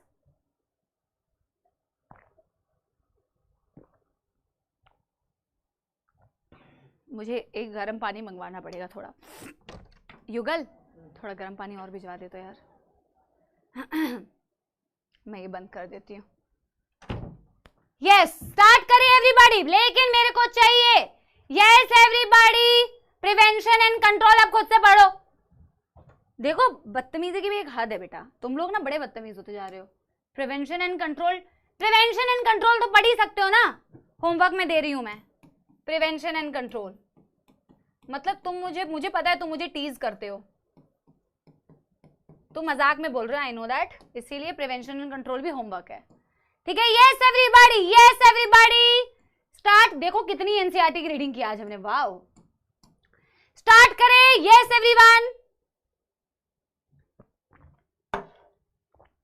बहुत ही बढ़िया। तो अब अपने आप को नंबर देंगे आप। फर्स्ट में कितने आए, सेकंड में कितने आए, थर्ड में कितने आए, जैसे कि हम हमेशा करते हैं। मैं पोल क्रिएट करने की कोशिश कर रही हूं, अगर हमारे पोल सही से चले, ताकि मुझे पता चले ओवरऑल क्लास का क्या परफॉर्मेंस है। इसलिए थोड़े पोल्स तो मैं करा लेती हूँ, ठीक है? थोड़े पोल्स तो मैं करा ही लेती हूँ, ठीक है? चलो, बहुत ही बढ़िया मेरे प्यारे प्यारे जक्सनेरिस सपोलो के लिए पहला सवाल आपकी कंप्यूटर स्क्रीन पर। पहले तो बेटा 2023 का होना चाहिए था, बट कोई बात नहीं, 2019 का है, ठीक है? पहला सवाल आप लोग की कंप्यूटर स्क्रीन पर रहा ये। अगर पोल आपके पास नहीं आएगा तो आप क्या करेंगे? आप कमेंट में आंसर देंगे, आप कमेंट में आंसर देंगे, ठीक है? चलो, identify the correct pair representing the causative agent of typhoid. Finally the wait is over. एक बच्चा कह रहा है वो व्लॉग्स नहीं बनते few moments later, तो हमारा few moments later बाद ही PYQ आया है, ठीक है. And the confirmatory test for typhoid, तो करेक्ट पेयर आपको बताना है causative agent and confirmatory test of typhoid. Typhoid एक तरीके का बैक्टीरियल प्रॉब्लम था, बैक्टीरियल इन्फेक्शियस डिजीज था. It is caused by salmonella typhi. तो हम दे देते हैं, हम स्टॉप करते हैं पोल, हम पोल स्टॉप करते हैं. सबसे पहले इसका आंसर ऑप्शन है, एक बार देख लेते हैं show result. Salmonella typhi causes बेटा टाइफॉइड एंड सॉरी ऑप्शन 3 नहीं है. एंड इट इज बेटा confirm with the help of Widal test. Mary Mallon याद आ रहा है? ये क्या है? अच्छा सॉरी मैंने ए क्यों मार्क कर दिया बेटा? मैंने थोड़ा गलत मार्क कर दिया. सॉरी ठीक है, मैंने गलत मार्क कर दिया. मैंने ए जल्दी में ए मार्क कर दिया. आप जल्दी में ऐसे बेटा गलती मत करना. सॉरी पर बेटा सॉरी पर बेटा 67 से 67% बच्चों ने सही आंसर दिया. ये गलत है ना? आंसर तो ऑप्शन 4 है, ठीक है. Tushar, Mahendra, doctor Indranil Mandol, Manish Malik and doctor Viraj Kumar. बहुत सारे बच्चे डॉक्टर लगाते हैं अपने नाम के आगे, सही है, फीलिंग आती है थोड़ी. बट बी क्यों आंसर दे रहे थे बेटा? स्ट्रेप्टोकोकस निमोनी क्यों आंसर दे रहे थे? स्ट्रेप्टोकोकस निमोनी क्यों आंसर दे रहे थे बेटा? ये अच्छा परफॉर्मेंस नहीं है आपकी क्लास में. वैसे मेरे को चाहिए कि 85% बच्चे above answer they, 85% and above, ठीक है. चलो बेटा आपको ये आंसर तो पता चल गया ना, इसमें समझाने वाला ज्यादा तो कुछ है नहीं है. वैसे मैं अपने आप को +4 दूंगी, ठीक है. हाँ चलो 2019 का पहला सवाल हो गया. यस, गलती से 2 क्यों हो गया बेटा? गलती से 2 मत करो, जैसे मैंने गलती से बोल दिया था. चलो 2019 के बाद बेटा 2020 में पूछा गया ये सवाल रहा आप लोग की कंप्यूटर स्क्रीन पर, और पोल बेटा नहीं हो रहे हैं, ठीक है. चलिए यस एवरीबॉडी. पोल बेटा अब चल ही नहीं रहा है. पोल बेटा मुझे पता था थोड़ी तो प्रॉब्लम क्रिएट करेगा, बट कोई नहीं. आप बेटा कमेंट्स में आंसर दे दो. युगल पोल नहीं चल रहे हैं. यस बेटा कमेंट्स में आंसर दे दो, कोई दिक्कत नहीं है, ठीक है. मैच द अब इतनी देर के बाद आया है, ठीक है, बहुत देर के बाद आया है. Match the following diseases with the causative organisms and select the correct option, ठीक है. तो वैसे पोल चल गया है, आप पोल में भी आंसर दे सकते हैं, ठीक है. टाइफॉइड दिया हुआ है, निमोनिया दिया हुआ है, फाइलेरियासिस एंड मलेरिया. मुझे लगता नहीं है कि आप PYQs में कोई गलती करोगे, फिर भी चेक कर लो. तो typhoid is caused by salmonella typhi, pneumonia is caused by streptococcus pneumoniae, Haemophilus influenza. फिर भी मैं चाहती हूँ ना पोल एक बार रुक जाए, फिर मैं आंसर बताऊं, ठीक है. मैं चाहती हूँ सारे बच्चे एक बार आंसर देना, तो मैं नहीं बताऊंगी अभी, ठीक है. पहले मैच कर लेते हैं. थैंक यू भैया, अभी वहीं पर रख दीजिए. टाइफॉइड, सैल्मोनेला, ए का 3 तो एक ही ऑप्शन में है यार, सी में ही तो है. स्ट्रेप्टोकोकस निमोनी या हीमोफिलस यानी बी का 4. फाइलेरियासिस, व्यूचेरेरिया बैनक्रॉफ्टाई या व्यूचेरेरिया मलाई, मलेरिया प्लाज्मोडियम वाइवेक्स. एक ही तो दिया हुआ था, इससे आसान बेटा और क्या ही देते. Option C. शो रिजल्ट एक बार देख लेते हैं. वो वाह क्या एक बच्चा कह रहे हैं इस बार तो 90% जाएगा. बिल्कुल देखो अच्छी बात तो ये है कि 90% अबव तो वाओ है, वाओ, ठीक है. वेरी गुड बेटा, शाबाश. यश गोयल, मृणमयी, आशीष, रोनित, आदित्य, बंसोल, वेरी नाइस. 2021 का सवाल आप लोगों की कंप्यूटर स्क्रीन पर रहा. ये आप पहले क्वेश्चन पढ़िए, उसके बाद बच्चों हम क्या करते हैं, उसके बाद हम पोल क्रिएट करेंगे, क्योंकि हो सकता है आपके पास थोड़े देर में जा रहा है. लेकिन बेटा आप पोल पे टेंशन ना लो, आप पोल की लोड मत लो, आप आंसर देने का लोड लो, ठीक है. टेक्निकल ग्लिच को बेटा इग्नोर कर दो, ठीक है. टेक्निकल ग्लिच को इग्नोर कर दो. चलो यस. सो नेक्स्ट क्वेश्चन 2021 का है शायद. देखो इसमें ना सिमिलर टाइप के क्वेश्चंस आते हैं ऐसे ही बेटा. पॉजिटिव एजेंट मैच कर दो, टेस्ट मैच कर दो, ऐसे ही आते हैं. आप पहले खुद अटेम्प्ट करिए, फिर मैं करूंगी, ठीक है. यस,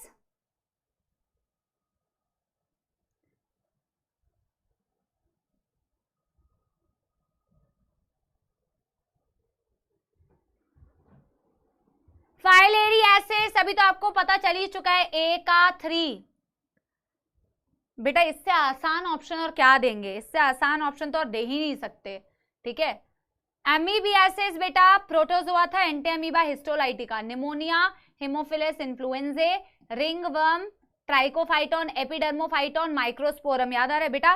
देखो तुम एक बार ही देखो, तुम्हें परेशान तक नहीं किया, इतना आंसर इजी दिया है। B2, चलो करेक्ट मार्क किया ना मैंने। बेटा ये क्या हुआ, पोल आया नहीं है आप लोग के पास? अच्छा मुझे बताओ पोल में क्या प्रॉब्लम हुई, आप लोग के पास पोल ही नहीं आया? कोई बात नहीं, चलो मैं नेक्स्ट में पोल क्रिएट करती हूँ, नेक्स्ट में करती हूँ। नो पोल नहीं आया ना, पर आंसर सही हुआ ना, आंसर सही हुआ ना बेटा। मैं पोल छोड़ दूं, मैं एक लास्ट पोल क्रिएट कर रही हूँ, उसके बाद मैं पोल छोड़ दे रही हूँ, ठीक है। पोल नहीं कराएंगे फिर बेटा अगर ऐसे हो रहा है तो। मैं एक लास्ट ट्राई कर रही हूँ पोल का, आप अपने आप को नंबर देते रहो, कोई दिक्कत नहीं है। अगर इस बार ही पोल नहीं चलेगा तो मैं नहीं कराऊंगी, ठीक है। 2021 अभी है 2022,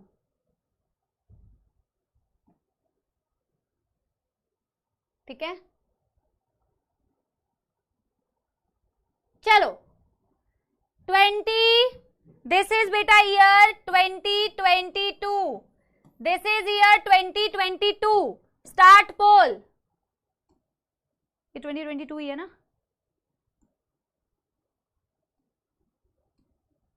हाँ चलो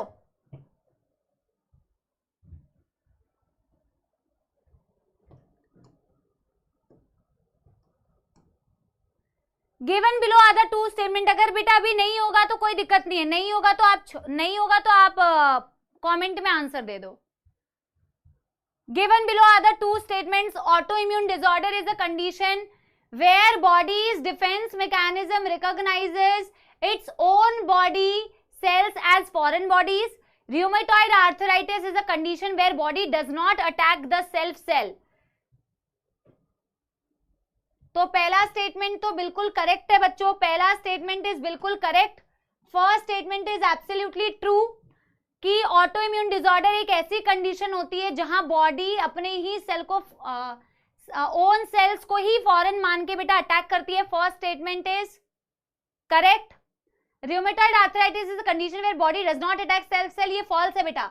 रूमेटॉइड आर्थराइटिस बल्कि एक ऑटो इम्यून डिसऑर्डर है जहां आप अपनी बॉडी के अगेंस्ट में एंटीबॉडी बनाते हो, आपकी साइनोवियल मेम्ब्रेन डैमेज जाती है, ठीक है। तो आपकी आर करेक्ट स्टेटमेंट 2। बेटा ये कुछ उल्टे तरीके से लिखा हुआ है, बहुत थोड़ा ऑप्शन गलत लिखे हुए हैं ना, थोड़ा ऑप्शन गलत तरीके से लिखे हुए हैं। दोनों स्टेटमेंट करेक्ट नहीं है, दोनों स्टेटमेंट इनकरेक्ट नहीं है। Statement 2 incorrect and statement 1 correct, थोड़ा लैंग्वेज अलग तरीके का लिखा हुआ है, बट ऑप्शन 3 है आंसर। आप ऑप्शंस पढ़ पाए, समझ पाए? इसमें किसी को कोई तकलीफ? पोल नहीं आ रहा है बेटा? आ रहा है बेटा। इसमें इतनी खराब परफॉर्मेंस क्यों रही? आप पढ़ नहीं पाए क्या? आप पढ़ नहीं पाए क्या बेटा? पहले में तो ये दिया हुआ है ना कि बोथ आर करेक्ट, तो पहला करेक्ट है दूसरा करेक्ट थोड़ी है, इसमें डज नॉट दिया हुआ है। अब पोल आ रहा है पर आपने गलत आंसर दिया बच्चों, आपने गलत आंसर दिया है, ठीक है। यश, आयान, उत्कर्ष, शिवाजी, दीपांजीत सिंह, ठीक है, they are the top leaderboard students. बेटा इसमें कोई तकलीफ तो नहीं है?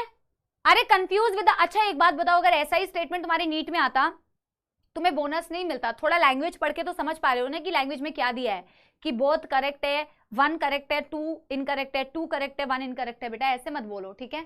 चलो पोल पहले आ गया था, कोई बात नहीं बेटा, पोल को यार मारो गोली। अभी तुम ऐसे ही आंसर दो, ऐसे आंसर दो, अगले क्वेश्चन का आंसर दो, ऐसे आंसर दो, कोई बात नहीं। पोल आ गया तो पोल पे आंसर दो, अगर नहीं आया तो क्या बोलते हैं, कमेंट में आंसर दो। मैं आखिरी पोल करा रही हूँ, इसके बाद मैं पोल नहीं कराऊंगी, मैं आखिरी करा रही हूँ, फिर मैं पोल नहीं कराऊंगी, मैं कमेंट्स में आंसर देखूंगी, ठीक है। मैं भी बेटा मैं भी अच्छा फील नहीं करती हूँ अगर नहीं चलता है। मैं लास्ट पोल करा रही हूँ, इसके बाद मैं पोल नहीं कराऊंगी। Select the incorrect statement with respect to acquired immunity. Acquired immunity के रिस्पेक्ट में बेटा इनकरेक्ट स्टेटमेंट पूछा है। एक्वायर्ड इम्यूनिटी के केस में आपसे इनकरेक्ट स्टेटमेंट पूछा है। चलो, primary lymphoid organ, primary response is produced when our body encounters a pathogen for the first time. Anamnestic response is elicited when subsequent encounter with the same pathogen. Anamnestic response is due to memory of the first encounter. Acquired immunity is non-specific type of defense present at the time of birth. तो primary response बेटा produce होता है when body encounter a pathogen for the first time. नहीं, जब body बेटा encounter करती है pathogen को फर्स्ट टाइम के, सॉरी करेक्ट, इनकरेक्ट पूछा है ना। प्राइमरी रिस्पॉन्स इज व्हेन, बिल्कुल सही, बिल्कुल सही, इनकरेक्ट पूछा है ना, इनकरेक्ट पूछा है। मैं तुम्हारे कमेंट्स पढ़ती हूँ ना तो मैं डिस्ट्रैक्ट हो जाती हूँ। Primary response is the one which is produced when the body encounter a pathogen for the first time. Yes, pathogen को पहली बारी बेटा एनकाउंटर करते हो तो जो रिस्पॉन्स प्रोड्यूस करते हो वो प्राइमरी रिस्पॉन्स होता है। ये करेक्ट है तो ये आंसर नहीं है। Anamnestic response is elicited on the subsequent encounter with the same pathogen. ये बात भी बिल्कुल सही है। एनामेनेस्टिक यानी कि सेकेंडरी इम्यून रिस्पॉन्स तब आपकी बॉडी में होता है जब आप उसी सेम पैथोजन को सेकेंड टाइम एनकाउंटर करते हो। ये बात सही है तो ये आंसर नहीं है। Anamnestic response is due to memory of first encounter, बिल्कुल सही बात। सेकेंडरी इम्यून रिस्पॉन्स इसीलिए होता है क्योंकि आपको पहली बारी जब आप किसी पैथोजन को एनकाउंटर करते हो तो आपके पास मेमोरी हो जाती है, तो इसीलिए वो सेकेंडरी इम्यून रिस्पॉन्स हो पाता है। Acquired immunity is non specific type of defence. नहीं बेटा, ये तो बहुत आसान क्वेश्चन था, ये तो बहुत आसान क्वेश्चन था बच्चों। इसमें कोई दिक्कत हुई बेटा किसी को? एक्वायर्ड इम्यूनिटी स्पेसिफिक होती है और ये आप अपनी लाइफ टाइम में एक्वायर करते हो। Innate immunity by birth present होती है। इसमें कोई दुख दर्द समस्या? बेटा ऑप्शन ही मार्क करने के लिए नहीं आ रहा है, देखो ऑप्शन ही मार्क करने के लिए नहीं आ रहा है। अब बेटा आप मुझे बताओ इसमें मेरी कोई गलती है? क्या ही है यार, इसे साइड में था यार। चलो 71%, बट बेटा 71% कोई अच्छी परफॉर्मेंस नहीं है, हो सकता है बच्चों के पास गया ही ना हो। आदित्य, यश, यश बेटा और उत्कर्ष, इसका नाम मैं बहुत फ्रीक्वेंटली देख रही हूँ, ठीक है, अच्छा परफॉर्म कर रहे हैं। मृण्मयी, सिद्धार्थ, ठीक है, चलो वेरी गुड। अब बेटा मैं पोल नहीं करा रही हूँ, ठीक है, नेक्स्ट क्वेश्चन का आंसर दो, ठीक है, मैं पोल नहीं करा रही हूँ। 2023 में 2 बार पेपर हुआ था, मेरे ख्याल में सेकंड पेपर का मेरे पास क्वेश्चन नहीं है। अरे भाई हटते भी नहीं है बेटा, ये मिनिमाइज भी नहीं हो रहा। बेटा आप आंसर दो ऐसे ही, ठीक है। मैं बेटा आप ये आंसर दो, मैं एक बार बुला लेती हूँ, मेरा पोल हट नहीं रहा है ना। युगल पोल नहीं हट रहा है यार, ठीक है।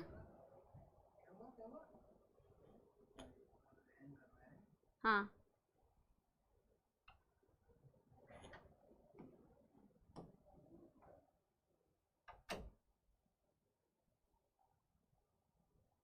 मैच करना है बेटा, match the following. Morphine is a pain killer, D का हो गया 3, डी का हो गया 3, एक ही ऑप्शन में दिख रहा है ऑप्शन 3, ये तो मैंने भी किया होगा। कोकेन, कोकेन बेटा interfere with the dopamine transport. Heroin, heroin slows down the body function. Marijuana, cannabinoid, effect on cardiovascular system, B का हो गया 1, बी का हो गया 1, ऑप्शन 3। बेटा कोई दिक्कत है इसमें? ऑप्शन 3, इसमें कोई दिक्कत? अब मैं क्या हटाऊं बता? ये हाँ, किस पे क्लिक करूं? स्टॉप, दोबारा नोट्स पे क्लिक करूं?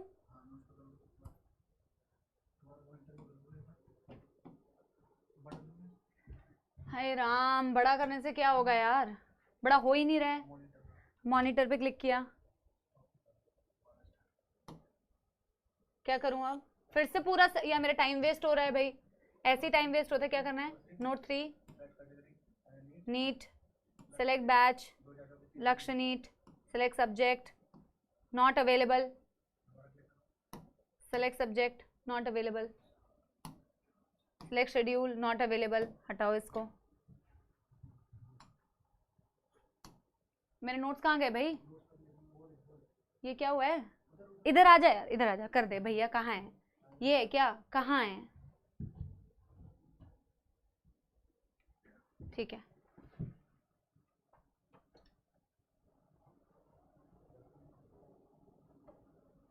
बेटा आप मुझे ये बताओ कि यहां तक कोई प्रॉब्लम?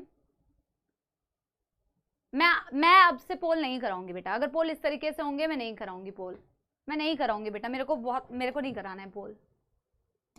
आप मुझे ये बताओ कि पीवाईक्यू में कोई दिक्कत? बेटा पीवाईक्यूज आपसे हो पाए या नहीं हो पाए? पीवाईक्यू बच्चों आपसे हो पाए या नहीं हो पाए? Yes everybody, yes everybody. PYQ आप लोगों से हो पाए या ना हो पाए? All good? Were you able to solve it बच्चों? यस। पोल मैं नहीं कराऊंगी बेटा। अब मैं आपको breathing and exchange of gases का बेटा क्या करती हूँ, वो करती हूँ, क्या बोलते हैं, मेरे को एक बारी कमेंट्स में ना, लास्ट में क्लास के कमेंट्स में जैसे आप कमेंट्स करते हो वैसे बता देना। डन है बेटा? देखो क्या बोलते हैं 2023 में 2020 हाँ तो 2 बारी का है ना, तो मेरे को वो पेपर आपको दूसरे वाले का मेरे पास क्वेश्चन नहीं है, तो मैं वो लेके आके आपको करवा दूंगी। एक आधा क्वेश्चन उसमें भी आया होगा तो मेरे पास होगा, तो मैं आपको अवेलेबल होगा तो मैं आपको वो करवा दूंगी। बट आई थिंक मोर और लेस आप सॉल्व कर पाए हैं बेटा। कहाँ से क्वेश्चंस आते हैं? कॉजेटिव एजेंट से क्वेश्चन आते हैं बहुत ज्यादा, causative agent and disease, causative agent disease. हम चैप्टर को इतना डिटेल में पढ़ते हैं लेकिन क्वेश्चंस बेटा बहुत ही कंसाइज, रिपीट, मतलब आपको पता चल जाएगा पेपर का पैटर्न, मतलब पीवाईक्यू देख के कि फ्रीक्वेंटली क्वेश्चन किस चैप्टर में से, किस टॉपिक में से पूछे गए हैं। ठीक है, फ्रीक्वेंटली क्वेश्चन किस टॉपिक में से पूछे गए हैं ये आपको पता चल जाएगा जब आप पीवाईक्यूज देखोगे। ठीक है ना? ठीक है। अच्छा, इसके बाद में एक आपको बेटा चैप्टर दे रही हूं 11th क्लास का।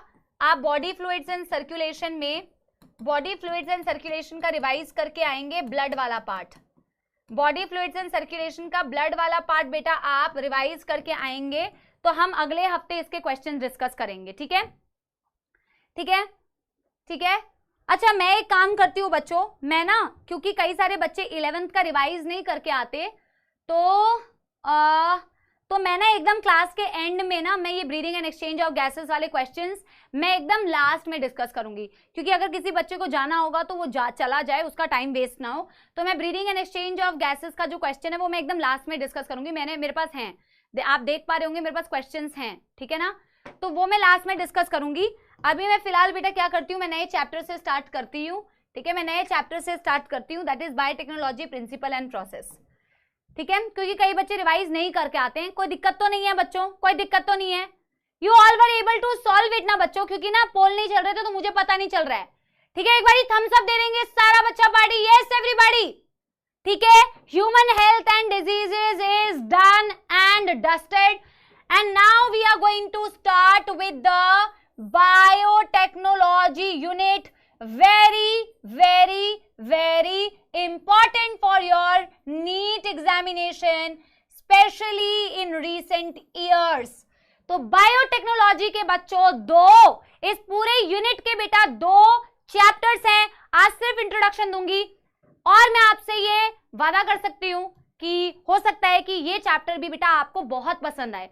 आपको पता है ये चैप्टर क्यों आपको बहुत पसंद आ सकता है? क्योंकि जब आप जैसे ह्यूमन फिजियोलॉजी पढ़ते थे ना बच्चों, हालांकि देखो ह्यूमन हेल्थ एंड डिजीज भी रिलेट करने वाला है, ह्यूमन रिप्रोडक्टिव हेल्थ में भी आपको मजा आया होगा, ऐसा नहीं है। लेकिन ये जो है ना बेटा, इसमें बहुत एक्सपेरिमेंट वाली चीजें हैं, एक्सपेरिमेंट कर करके एक्सपेरिमेंटल चीजें हैं। ठीक है, हो सकता है आप फ्यूचर में लैब्स में भी इस चैप्टर में पड़ी हुई काफी सारी चीजें यूज करेंगे।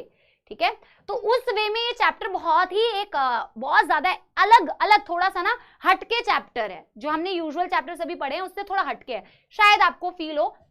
बट बेटा मैं एक चीज आपको बताती हूँ यूनिट स्टार्ट करने से पहले कि ये ना स्टार्टिंग में थोड़ा सा टाइम लेगा आपको, क्योंकि थोड़ा इंट्रोडक्शन है ना बेटा, तो धीरे धीरे करके ये चैप्टर आपको बेटर समझ में आएगा।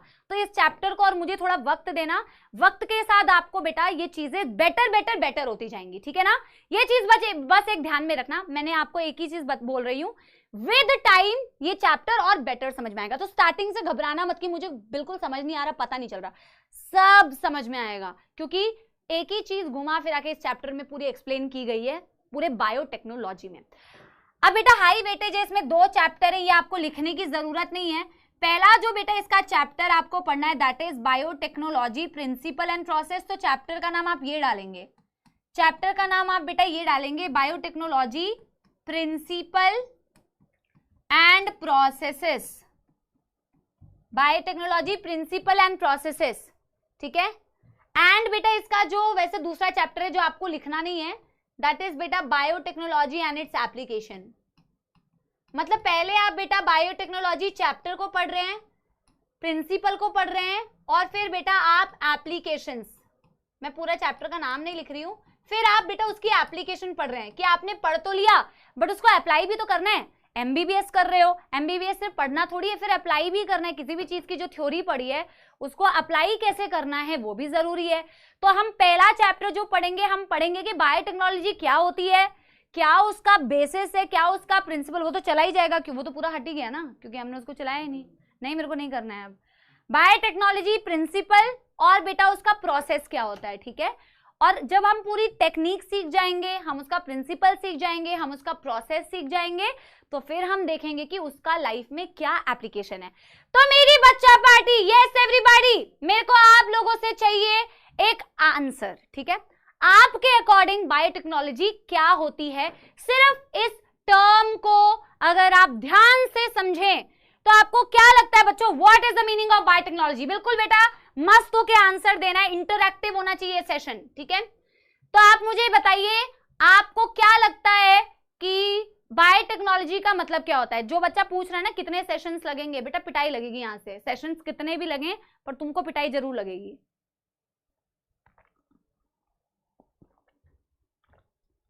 नाम से बेटा क्या समझ में आ रहा है? अच्छा, कुछ बच्चे कह रहे हैं टेक्निकल बायो, कुछ बच्चे कह रहे हैं मेडिसिन, एक बच्चा बिल्कुल सही कर रहा है technology of science, technology of bio, DNA को यूज करना, bio with medicines, live organisms, genetic engineering, technologies use in वो, ठीक है। अच्छा ठीक है, ठीक है, बहुत सारे लोग थोड़ा सा कोशिश कर रहे हैं, which is very very good. अगर मैं इस वर्ड को तोड़ दूं तो इस वर्ड में आ रहा है बायो एंड टेक्नोलॉजी, ठीक है। ऐसा नहीं है कि बायोटेक्नोलॉजी हम रीसेंट अभी अभी कर रहे हैं, अभी अभी जो कर रहे हैं बेटा वो तो काफी एडवांस्ड बायोटेक्नोलॉजी कर रहे हैं, काफी एडवांस्ड। बेटा आईवीएफ करते हैं ना, इन विट्रो फर्टिलाइजेशन, ठीक है। क्या है ये? टेस्ट ट्यूब बेबी कर रहे हैं ना, क्या है ये? वैक्सीन्स बना रहे हैं ना बेटा। वैक्सीन्स याद आ रही है? हमने कहा था ना, मैंने आपसे कहा था कि हम बायोटेक्नोलॉजी चैप्टर में पढ़ेंगे, जो हमने पढ़ी थी वो थर्ड जनरेशन वैक्सीन्स और सेकेंड जनरेशन वैक्सीन, जहां मैंने रिकॉम्बिनेंट डीएनए टेक्नोलॉजी का बताया था आपको।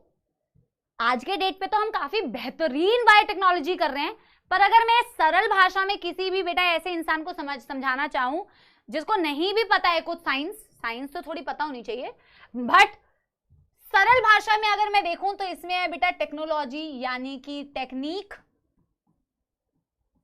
लिखना है इसे, और बायो मतलब मैं यहां पे बोलना चाहती हूं लिविंग ऑर्गेनिजम्स को, लिविंग ऑर्गेनिजम्स को, मतलब बेटा techniques of using living organisms, technique of using living organisms. जिन भी टेक्निक से हम लिविंग ऑर्गेनिजम्स को यूज कर रहे हैं, ये इसका एक सरल वर्ड में बेटा एक लाइन डेफिनेशन अगर मैं कहना चाहूं तो ये है कि technique of using living organisms is biotechnology, ठीक है। एलाइजा भी पढ़ेंगे, आपने कहा था, बिल्कुल। अब बेटा लिविंग ऑर्गेनिजम्स तो हम काफी टाइम से यूज कर रहे हैं बच्चों। दही बनाने के लिए क्या हम लैक्टोबैसिलस नहीं के बारे में नहीं पढ़ते, ठीक है, या ब्रेड बनाने के लिए हम लिविंग ऑर्गेनिजम्स का यूज नहीं करते, या वाइन बनाने के लिए हम ईस्ट का यूज नहीं करते, या डोसा बनाने के लिए हम बेटा लिविंग ऑर्गेनिजम्स का यूज नहीं करते। तो ये तो कई पहले से चला आ रहा है बेटा, चाहे तुम नॉर्मल चीज हो, ब्रेड बना लो, तुम मतलब ये लिखना है बेटा, वैसे मैं तुम्हें बता रही हूं कि चाहे हम बेटा ब्रेड बनाए, चाहे हम कर्ड बनाए, चाहे हम वाइन की बात करें, इडली डोसा की बात करें, इनमें से हम किसी भी चीज की बात करें, तो ये पुराने दिनों में भी तो बेटा, ओल्ड डेज में भी तो बेटा लिविंग ऑर्गेनिजम्स को यूज करके ही तो बेटा ये प्रक्रिया की जाती थी। यस, की जाती थी कि नहीं? भटूरे, छोले थे भटूरे, ऐसे बहुत सारे एग्जाम्पल्स है। क्या हम इसमें लिविंग ऑर्गेनिजम्स यूज करते थे बच्चों? यस, करते थे ना। बस आज ज्यादा थोड़ी एडवांस हो गई है, अब बेटा थोड़ी एडवांस हो गई है चीजें। आज के टाइम पे हम बेटा और ज्यादा मॉडिफिकेशंस कर पाते हैं, आज के टाइम पे बेटा हम और ज्यादा अपने तरीके से चीजों को मॉडिफाई मैनिपुलेट कर सकते हैं, ठीक है। आज के डेट पे हम जीन में मॉडिफिकेशन कर सकते हैं, हम जैसा चाहें हम उस जीन में वैसा मॉडिफाई कर सकते हैं। देखो अब इसका कारण है बेटा, चैप्टर में आगे आते आते आपको पता चलेगा कि इसका कारण है कि पहले क्यों नहीं कर पाते थे, आज क्यों कर पा रहे हैं। पहले क्यों नहीं जीन में मॉडिफिकेशन कर पाते थे, आज क्यों कर पा रहे हैं। आज के डेट पे हम चाहें तो इसका जीन उठा के इसमें चिपका दें, इसका जीन उठा के उसमें चिपका दें। सबका सब में चिपका नहीं सकते पर कर सकते हैं, मतलब हम कर रहे हैं इसको ट्राई कि इसका कुछ अच्छा है, इसका कुछ अच्छा है, मिला के कुछ अच्छा बना दिया, इसका कुछ निकाला, इसमें ऐड किया, कुछ नया बना दिया। मेरी बात समझ पा रहे हो? Yes everybody, yes everybody, right. तो वैसे अगर मैं देखूं कि आज के टाइम पे, प्रेजेंट टाइम की अगर मैं बात करूं तो प्रेजेंट टाइम में आप बायोटेक्नोलॉजी किस तरीके से कर रहे हो। बायोटेक्नोलॉजी का मतलब वही है बेटा कि technique of using living organism. कहीं पे सीधे सीधे पूरे ऑर्गेनिज्म को यूज कर लिया, कहीं कहीं पे बेटा एक बच्चा कह रहा है बट दिस इज इलीगल। अरे भाई साहब एक्सक्यूज मी, हमारे यहाँ पे ना GEAC genetic engineering approval committee होती है, आप पढ़ेंगे आगे एप्लीकेशन वाले चैप्टर में। आप अपने मन से कुछ नहीं कर सकते बेटा, इलीगल शिलीगल कुछ नहीं है भाई, सब कुछ पता होता है कि कहां तक आप अपने मन से कुछ मैनिपुलेट नहीं कर सकते, उसके रूल्स होते हैं कि आप क्या क्या कर सकते हो, ठीक है। हाँ, तो प्रेजेंट टाइम में आप बायोटेक्नोलॉजी में क्या करते हैं, जैसे IVF का मतलब in vitro fertilisation, in vitro fertilisation जो आप पढ़ चुके हैं, किसमें आप पढ़ चुके हैं, उसमें reproductive health, test tube baby programmes. आप वैक्सीन्स बनाते हैं आज के टाइम पे, भाई कितने सारे टाइप के आप वैक्सीन्स बनाते हैं बेटा। जीन थेरेपी सुना है आपने, जीन थेरेपी आप इस चैप्टर में मतलब बायोटेक्नोलॉजी में आगे पढ़ोगे, इस चैप्टर में नहीं पढ़ोगे, एप्लीकेशन में पढ़ोगे। जीन थेरेपी बेटा आपने सुना है, जीन थेरेपी, ठीक है। बिल्कुल आज बेटा सिर्फ इंट्रोडक्शन दे रही हूं, आज मैं कुछ बहुत बड़ा कुछ स्टार्ट नहीं करूंगी, ठीक है। कोविड भी तो बायोटेक्नोलॉजी की ही देन है, ठीक है। अच्छा बेटा मेरे को एक बात बताओ, एक बात बताओ, यस ठीक है, शुड वी राइट, एब्सोल्युटली बेटा यू शुड राइट। चलो मैं एक बारी वो ट्राई करती हूँ, वो जो स्लाइड मैप जो भी ऑन होता है, बट मेरे को मिलेगा नहीं बेटा, तो मेरे को नहीं मिलेगा तो मैं नहीं कर पाऊंगी, छोड़ो, ठीक है। जीन थेरेपी पता है, अगर किसी की बॉडी में कोई जीन डिफेक्टिव है, कोई जीन खराब है, तो उस जीन को सही जीन से रिप्लेस कर देना। कि समझो किसी की बॉडी में कोई जीन खराब थी, जीन खराब थी तो बेटा जीन से क्या बनता है आगे जाके, जीन तो बेटा क्या करती है, डीएनए, डीएनए से आरएनए, आरएनए से प्रोटीन बनेगा, तो वो प्रोटीन उस बंदे में बनेगा ही नहीं, है ना, अगर जीन खराब है। तो हम बेटा इस चैप्टर में, बेटा अभी इनकी ना डेफिनेशन मत लिखो, इनकी डेफिनेशन मत लिखो, ये तो पूरा टॉपिक है जो मैं आगे आपको पढ़ाऊंगी, ठीक है। तो किसी इंसान की अगर खराब जीन्स को हम सही जीन से रिप्लेस कर दें, उसे जीन थेरेपी कहते हैं, ठीक है। यस बेटा आपने ये सुना है कि लोग, आपको पता है ना इंसुलिन के लोग इंजेक्शंस लेते हैं, ये तो आपने सुना होगा, ठीक है। इंसुलिन बहुत बड़ी प्रॉब्लम है, डायबिटीज सुना है ना, डायबिटीज आपने कितने सारे लोगों को देखा होगा अपने आसपास में, क्लोज फैमिली मेंबर्स में। हम बायोटेक्नोलॉजी की मदद से बच्चों इंसुलिन तक बना सकते हैं। और इंसुलिन बेटा कहां से कहां बनाते हैं आपको पता है, ई कोलाई की बॉडी के अंदर। ये मैं सिर्फ आपको बता रही हूं कि हम इस बायोटेक्नोलॉजी को यूज करके हम क्या क्या कर सकते हैं, जो हम पढ़ना है आगे चैप्टर में। ई कोलाई के अंदर हम इंसुलिन प्रोड्यूस करवाते हैं बच्चों, इतना हमारी ये टेक्नोलॉजी आगे बढ़ चुकी है, ठीक है। ऑफ कोर्स कंट्रोल्ड वे में करेंगे तो चीजें बेहतरीन होगी। क्यों करते हैं बेटा, humans are selfish, but selfish के साथ साथ में बेटा दुनिया का भी भला कर रहे हैं। वैक्सीन बना रहे हैं तो दुनिया का भी तो भला कर रहे हैं ना, अपने साथ साथ इंसुलिन बना रहे हैं, पैसा कमा रहे हैं, साथ में बेटा दूसरों का भी तो भला कर रहे हैं, राइट। तो हमारी बायोटेक्नोलॉजी सोचो इतनी एडवांस भी है, जहां हम जेनेटिकली मॉडिफाइड इंसुलिन बना सकते हैं जो लोगों के बेहतरीन बेटा काम में आती है, ठीक है। तो पहले के टाइम पे भी करते थे, आज थोड़ी एडवांस हो गई है, आज हम थोड़ी मैनिपुलेशंस कर सकते हैं, चीजों को और अपनी तरीके से मॉडिफाई कर सकते हैं, और बायोटेक्नोलॉजी कर रहे हैं, ठीक है, ठीक है। यस एक लाइन बेटा ये ऐड करो कि मैंने एक चीज लिखी है, शायद एनसीईआरटी में कहीं लिखा हुआ है ये, today we refer to such of those processes which uses genetically modified, GMO का मतलब होता है जेनेटिकली मॉडिफाइड ऑर्गेनिज्म। कोई मुझे बताएगा इस वर्ड से क्या मतलब समझ में आ रहा है, जेनेटिकली मॉडिफाइड ऑर्गेनिज्म। अच्छा, कोई एक बच्चा कह रहा है कि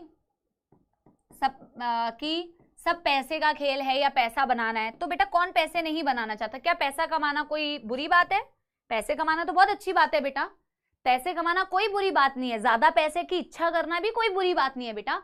लेकिन आप उस पैसा कमाना, अगर कोई बोलता है तो वो सबसे बड़ा मूर्ख है अगर वो ये कह रहा है कि पैसे नहीं, पैसे ज्यादा कमाना बहुत गलत बात है। पैसे कमाना अच्छी बात है बच्चों, आकांक्षा होना, महत्वाकांक्षा होना, इच्छाएं होना, कोई गलत बात नहीं है। बट आपका जो पैसे कमाने का बस तरीका है वो सही होना चाहिए, और बस उस प्रोसेस में आप कुछ गलत काम ना कर दो, बस वही होना चाहिए। पैसे कमाना थोड़ी बुरी बात है बेटा, ठीक है। म्यूटेंट बोल रहे हो, हाइब्रिड बोल रहे हो, जीन इज चेंज, साक्षी बिल्कुल सही बोल रहे हो आप, ठीक है।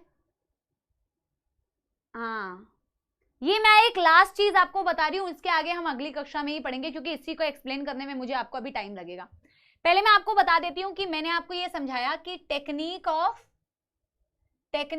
ऑफ यूजिंग लिविंग ऑर्गेनिजम्स, इसको आप इन एक नॉर्मल भाषा में बायोटेक्नोलॉजी बोल रहे हो, technique of using living organisms. फिर मैंने आपको बताया कि हम पुराने दिनों पे भी बायोटेक्नोलॉजी करते थे क्योंकि हम इन सब चीजों को बनाने के लिए किसी में ईस्ट, किसी में कुछ बैक्टीरिया, कुछ ना कुछ बेटा यूज करते थे। फिर मैंने आपको बताया कि प्रेजेंट टाइम पे भी आप बायोटेक्नोलॉजी करते हो, थोड़ी बेहतरीन बायोटेक्नोलॉजी करते हो क्योंकि टेक्निक्स में एडवांसमेंट हो चुका है, तो जीन में चेंजेस कर सकते हो, in vitro fertilisation, test tube baby vaccine, gene therapy. फिर मैंने लास्ट लाइन में लिखा है टुडे, ये इसी से रिलेटेड है कि today we refer to such of those processes which uses genetically modified organisms to achieve the same on large scale। देखो पहले के टाइम पे ये और ये प्रेजेंट टाइम की बात कर रहे हैं, ये और ये बेटा प्रेजेंट टाइम की बात कर रहे हैं। देखो हम बायोटेक्नोलॉजी क्यों कर रहे हैं, पहले भी लिविंग ऑर्गेनिज्म का यूज क्यों कर रहे थे? मुझे ब्रेड बनाना था, मुझे दही बनाना था, मुझे कर्ड बनाना था, मुझे वाइन बनाना था, मुझे दोस्त बनाना था, मुझे कुक आना था, ठीक है। तो बेटा हम क्यों बना रहे थे? क्योंकि हमें कुछ प्रोडक्ट चाहिए था। ऑफ कोर्स बेटा हम अपने लिए ही कर रहे थे, अपने बेनिफिट, आज भी कर रहे हैं, तो हम इसीलिए कर रहे हैं ताकि हम कोई प्रोडक्ट बना पाए, कुछ सर्विसेज प्रोवाइड कर पाए। आज के टाइम पे भी हम ये कर रहे हैं, बट आज के टाइम पे हम जेनेटिकली मॉडिफाइड ऑर्गेनिजम्स का यूज कर रहे हैं। बेटा आज समझ के जाओ कि जेनेटिकली मॉडिफाइड ऑर्गेनिज्म क्या हो रहे हैं, क्योंकि अगले दिन ना बेटा इसे बनाते कैसे हैं उसकी पूरी प्रोसेस को समझेंगे। बिल्कुल सरल भाषा में जेनेटिकली मॉडिफाइड ऑर्गेनिज्म, इस पूरे चैप्टर में यही चीज बार बार डिस्कस होगी, बार डिस्कस होगी। किसी भी ऑर्गेनिजम्स के जीन में मॉडिफिकेशन कर देना, मैनिपुलेशंस कर देना, चेंजेस कर देना, उसे जेनेटिकली मॉडिफाइड ऑर्गेनिज्म कहा जाता है।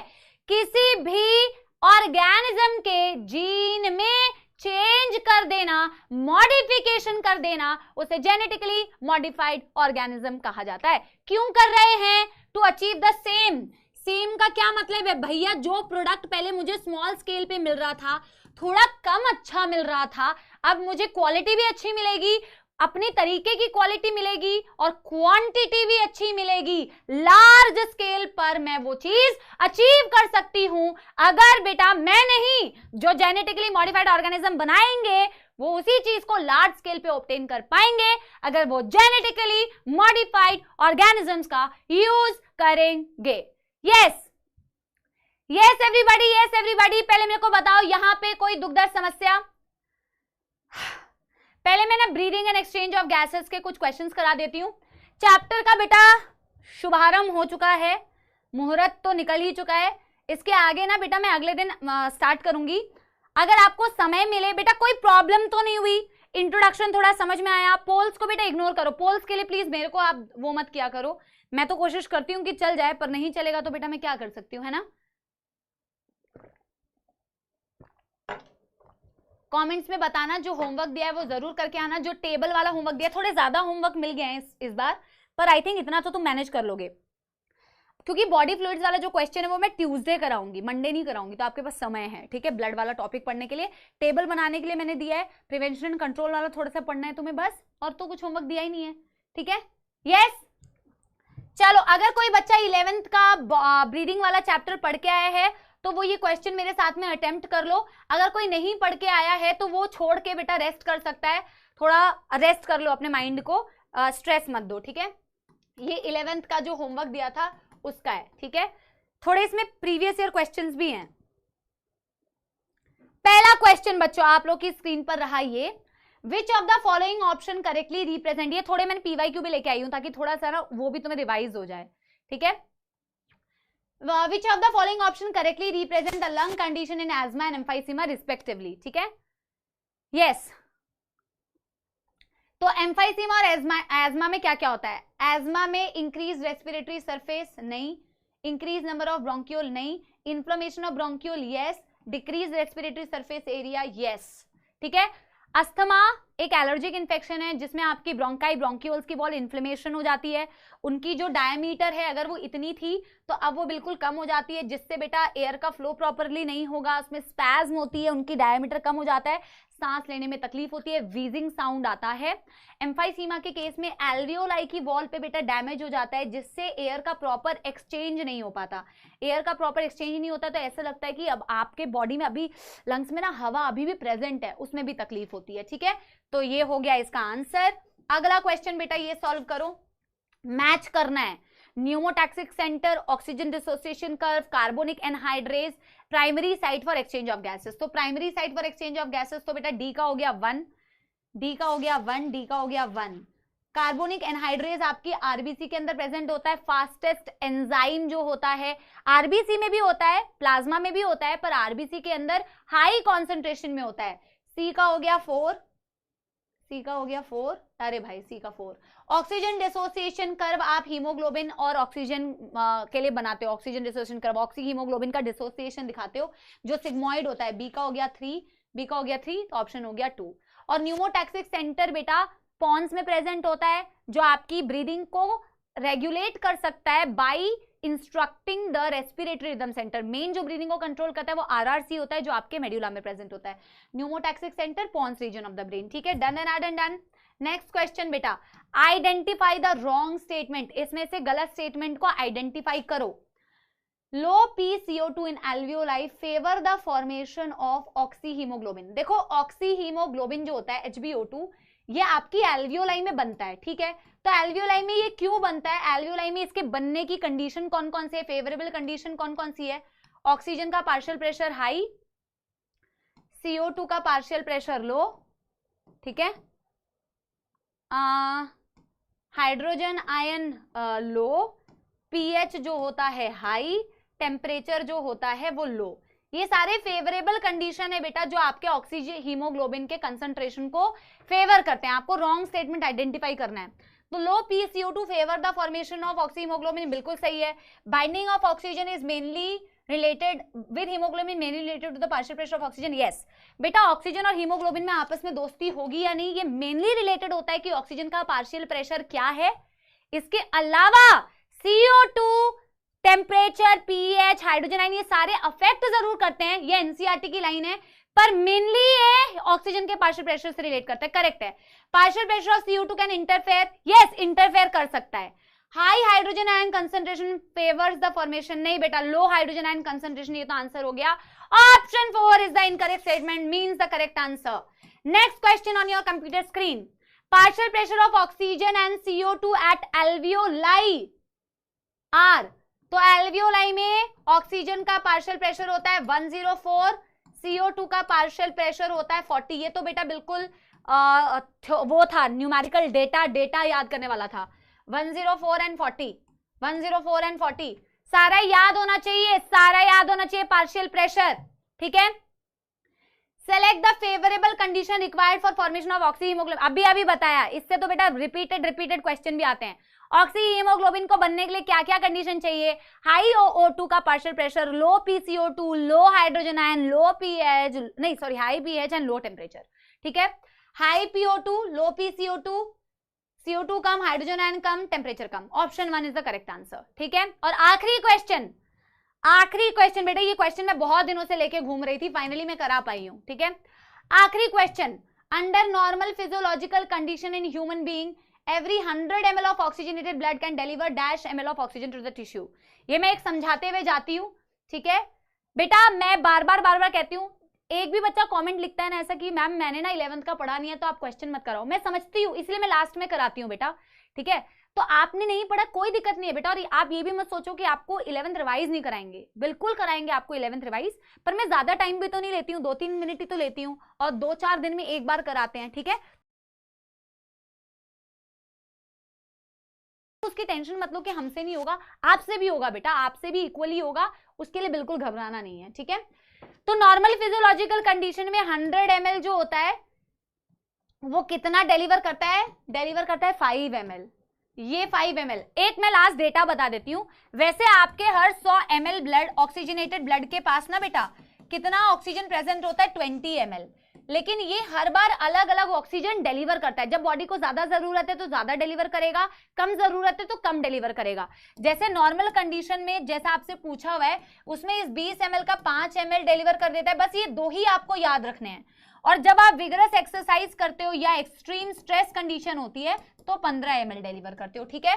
तो आज का कोटा खत्म, आज मेरा गला भी बहुत दुख रहा है, ठीक है, बट आई होप बेटा आप लोगों के लिए लेक्चर यूजफुल रहा होगा, आप कुछ सीख पाए होंगे, और बहुत बहुत धन्यवाद बच्चों, ठीक है, अटेंड करने के लिए लेक्चर। बहुत बहुत थैंक यू बच्चों, बढ़िया तरीके से पढ़ाई करो, ठीक है, बहुत बढ़िया तरीके से पढ़ाई करो, अच्छे अच्छे से डॉक्टर बन जाओ और उससे भी अच्छे अच्छे इंसान बन जाओ।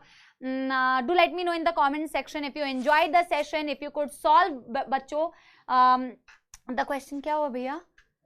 हाँ ठीक है, तो क्या बोलते हैं, थैंक यू बच्चों, ठीक है। और मेरा गला थोड़ा खराब है, सिंह तो आप बोल रहे हो, लेकिन ठीक है, अब मैं क्या करूं बच्चों। चलो मैं एक अभी फटाफट से जो गाना याद आ रहा है क्योंकि तुम्हारा ऊपर हो चुका है टाइम, 1 मिनट, ठीक है, एक सॉन्ग में सुना दे रही हूँ, ठीक है, क्योंकि आप लोगों ने बहुत अच्छे से पढ़ाई की, ठीक है। चलो मैं बहुत गला दुख रहा है यार, रहने दूंगी तो बच्चे दुखी हो जाएंगे, इसलिए रहने तो नहीं दे सकते। चलो मोटिवेशनल सॉन्ग, मोटिवेशनल सॉन्ग मैं कौन सा सुनाऊं बच्चों? मेरे को मोटिवेशनल वही 2-4 ही आते हैं, तो मैं 2-4 ही सुना देती हूँ, ठीक है। आशाएं बेटा बहुत बार आप सुन चुके हो, ठीक है, तो मैं अपने पसंद का, जो मैं बहुत पुराने जमाने की व्यक्ति हूं, तो मैं वही गाना सुनाती थी, ठीक है। या मैं मोटिवेशन सुना दूं? बेटा मैं मोटिवेशन सुना देती हूँ, ठीक है, मैं कंफ्यूज हो रही हूँ, ठीक है। यस, कुछ पाने की हो आस आस, कोई अरमा हो जो खास खास आशाएं, हर कोशिश में हो वार वार, करे दरियाओं को आर पार आशाएं, तूफानों को चीर के मंजिलों को छीन ले, आशाएं खिले दिल की, उम्मीदें हंसे दिल की, अब मुश्किल नहीं कुछ भी, नहीं कुछ भी, आशाएं खिले दिल की, उम्मीदें हंसे दिल की, अब मुश्किल नहीं कुछ भी, नहीं कुछ भी। मैं एक लाइन बेटा जाते जाते बोलना चाहती हूँ। We all the teachers and the entire physics wala is ready to give you beta 100%. We just want you guys to give your 100% beta and trust on us, ठीक है। आप विश्वास कीजिए, आप मेहनत कीजिए, आप जो पढ़ाया जा रहा है उससे फॉलो कीजिए, आपका सिलेक्शन कैसे नहीं हो सकता बेटा, ठीक है। सो वो सेकेंड थॉट कभी अपने दिमाग में बिल्कुल मत रखना, ठीक है। We are there for you and the only thing we want is your 100% and your hard work, ठीक है। Thank you very much, I love you all. हम मिलते हैं बेटा अगले सप्ताह, ठीक है, तब तक के लिए पढ़ाई करते रहे, all the very best, thank you.